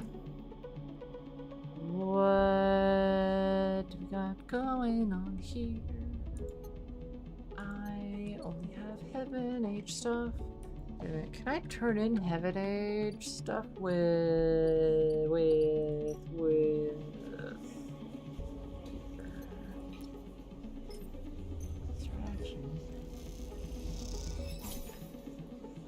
and Cryo? That's better than nothing, I guess. That's fine. Let's uncover the rest of this. Got that good engineering stuff. I could just play Tavla. Let's use this here. That'll finish up our low ender, right? Yeah. Oh, it gave us 1 energy too, right? That's nice. So we have everything unlocked down here. Right. Now we get to meet Caster. You cross between 2 walls of units, one from the cavernous streets at the center of the low end. The pressurized bridge is full of the clack of Tavla, the shouts of children, the whir of air filters. Ugh. There's so many just random guys. I only have like 3 guy voices and then like a pitch for like deeper or like not. Ugh. Give me some more ladies to voice. Video game. Sleeper. You turn to see a man sitting at a Tavla table alone, somehow untouched by the hustle and bustle of the people around it. He gestures to the stool on the opposite side of the table. Sit. Three guy voices in a dream, pretty much. Sit. You sit at the metal stool, and he starts setting out the board with counters, or at least the filter caps low-enders typically use in their place. Castor, he says by way of introduction, looking over his glasses. Night or day? He asks, gesturing at the caps, crudely sprayed white and black. Let's go day. He rotates the board so the white caps are in front of you. Let's begin. You take the plastic die, each pitted and worn, and roll to determine who starts. Castor rolls a 6, you roll a 4. I lead. He smiles and begins to move his first cap precisely along the board. Play passes by, back and forth between you, and the dice changing hands as the caps spread along the board. As it does, Castor speaks, eyes not leaving the caps. It is unusual to see a sleeper on the eye. That's why I wanted to play with you. He takes your turn. You take your turn, rolling a 5 and a 6. Let's play aggressively. After all, a sleeper's mind must somehow be different to a human one. Being emulated, I mean. As Castor talks, you target his counters, halting his progress, but exposing your caps as you do. Don't mean to offend you. Castor meets your eye. I merely see that you are by definition different. What has been subtracted in the emulation, what has been added. He stacks a wall of counters, a boundary you must break. He hands you the dice. Do you ever think about this, sleeper? About what you were before and what you are now? Always. You roll a double 1 and solidify your wall. Castor whistles. Oh, the holding game. Commendable. It can be brave to build from what came before. He rolls the dice and leaps your wall in a single move, but we cannot idle too long, sleeper. The slower we move, the sooner we are caught. The past you is not just an idea, a concept for you. It is a living, breathing person. He looks over your glasses, his eyes bright and wide. You split from them like a shadow splitting from its caster. They may be sleeping now, yes, but one day they will awake and carry on with their lives, unaware of your fate, no matter what it may be. I wonder if he was once a sleeper, not like the robot side, but like the person who went to sleep. Since he says his name is Castor, and he says that they're like the shadow and the shadow caster. I don't know. He hands you the dice, smiling. You are a branch severed from the main trunk, an offshoot who refuses to die, so to speak. You roll again, under pressure now, trying to slip your caps out from under Castor's before he solidifies control of the game. So what I am curious about is how you see yourself in all of this. Castor asks, what does this tangle of truths make you? Driven. Castor laughs. That much is obvious, sleeper. I see it in your eyes. You are eager to make all this count for something. Castor looks away through the glasses to the crowded units on all sides. But driven towards what? He starts removing caps, his home board, now full. Is there an end here, or just endurance? You try a few more rolls, attempting to get back in the game, but Castor clears his home board with a sense of the inevitable. He has known he was winning for a while. I feel I may have pushed too far. He slides another cap from the board, and I apologize. My curiosity has a habit of getting the better of me. You roll to return a cap to the board, but all the spaces are blocked. Castor clasps his hands apologetically. You play well, really. Your weakness is not your game. He smiles warmly. We have much to learn from each other. He slides his glasses back up his nose and sits back. I feel we could share knowledge, ideas, perhaps even data? His eyes glint with the last word. To our mutual benefit. He slides his final cap from the board. It is over. He has won. I'll see. Please. I don't want to make you uncomfortable. He holds up his palms. My intention is only to help you endure here, and if I am able, feed my curiosity. The game over, you notice the bustle of the walkway once more. The call of the children, the deliveries, the arguments, the reconciliations. They wash over you as you stand and leave. Castor, nodding goodbye as you do. Crossing the walkway, you replay the moves of the game in your mind, looking for an opening you are sure was there. Castor, Castor, Castor. Right, 5 of each. Whew, that's a lot. Alright, and I still need 150 bucks. I have to pay this idiot's tab eventually. So let's go over here. Let's see. The building spots on the side row horizon. Hard to come by. Poor work to see you dropped from the roster. Oh. Oh, I see. Well, I got really good rolls for that. Wait a minute, I can go work over here. Yeah. And then I can get some free food.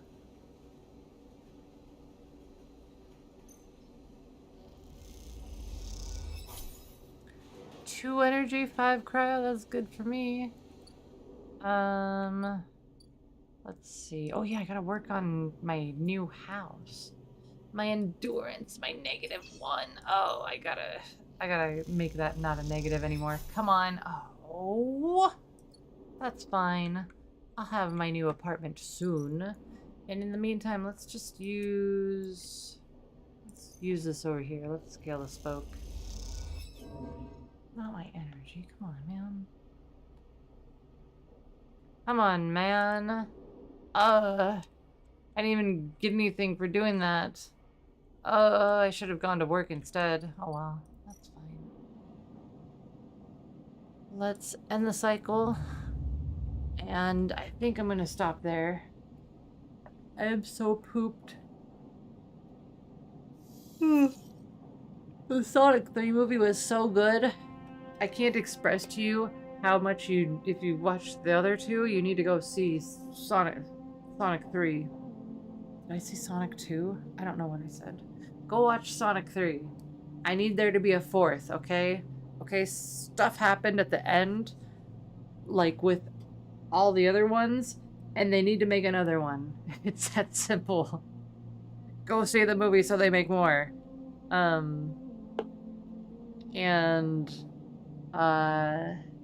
What else? I'm gonna stream a handful of times in the coming week. Probably like Monday, Thursday, Friday, Saturday, maybe. I don't know about Tuesday or Wednesday. And then I'll probably stream like Monday and then maybe Wednesday, the week after, the 30th and the 1st. Something like that. Just want to do a bunch of random streams while I have all this free time. Monday the 23rd, I am working a half day from home, but I'm like gonna be like, yeah, I'm working. I'm so working. What else? I don't know, I'm so tired. I need some energy. I'm gonna go make myself another coffee, even though it's 5 o'clock in the afternoon. Maybe a snack will perk me up, I don't know. But thank you so much, everybody. Is anybody... I should raid. I need to keep doing the habit of doing the stuff. What do you mean, what? What?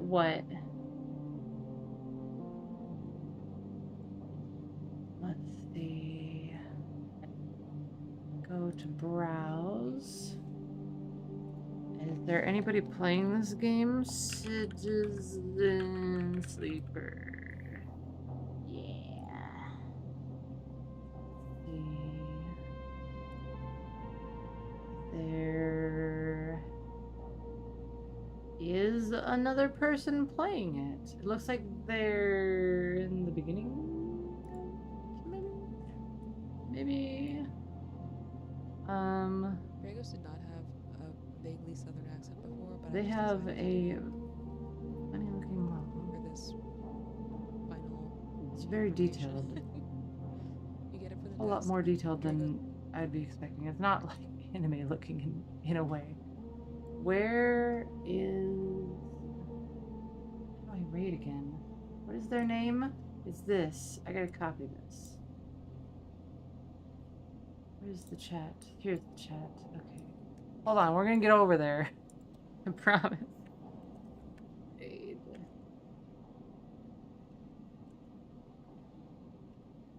Okay. Is that working? Okay, great. Go say hello. You're all incredible. I don't know what the hell to say. I mean, you don't gotta use the raid message. But you can. I forgot that we had a raid message. Also, I don't think very many people have the sub. I don't know. Switch it out for the bleeding hearts or something. You're all incredible. Go say hello to this person. It says that they're a hacker, netrunner turned apothecarist, cyberpunk florist, VTuber. That's a whole lot, but I mean, I always talk about, I don't know. It's almost done. Whatever. Thank you so much, everybody. Stay safe, wash your hands, and as always, sweet dreams. I love you all.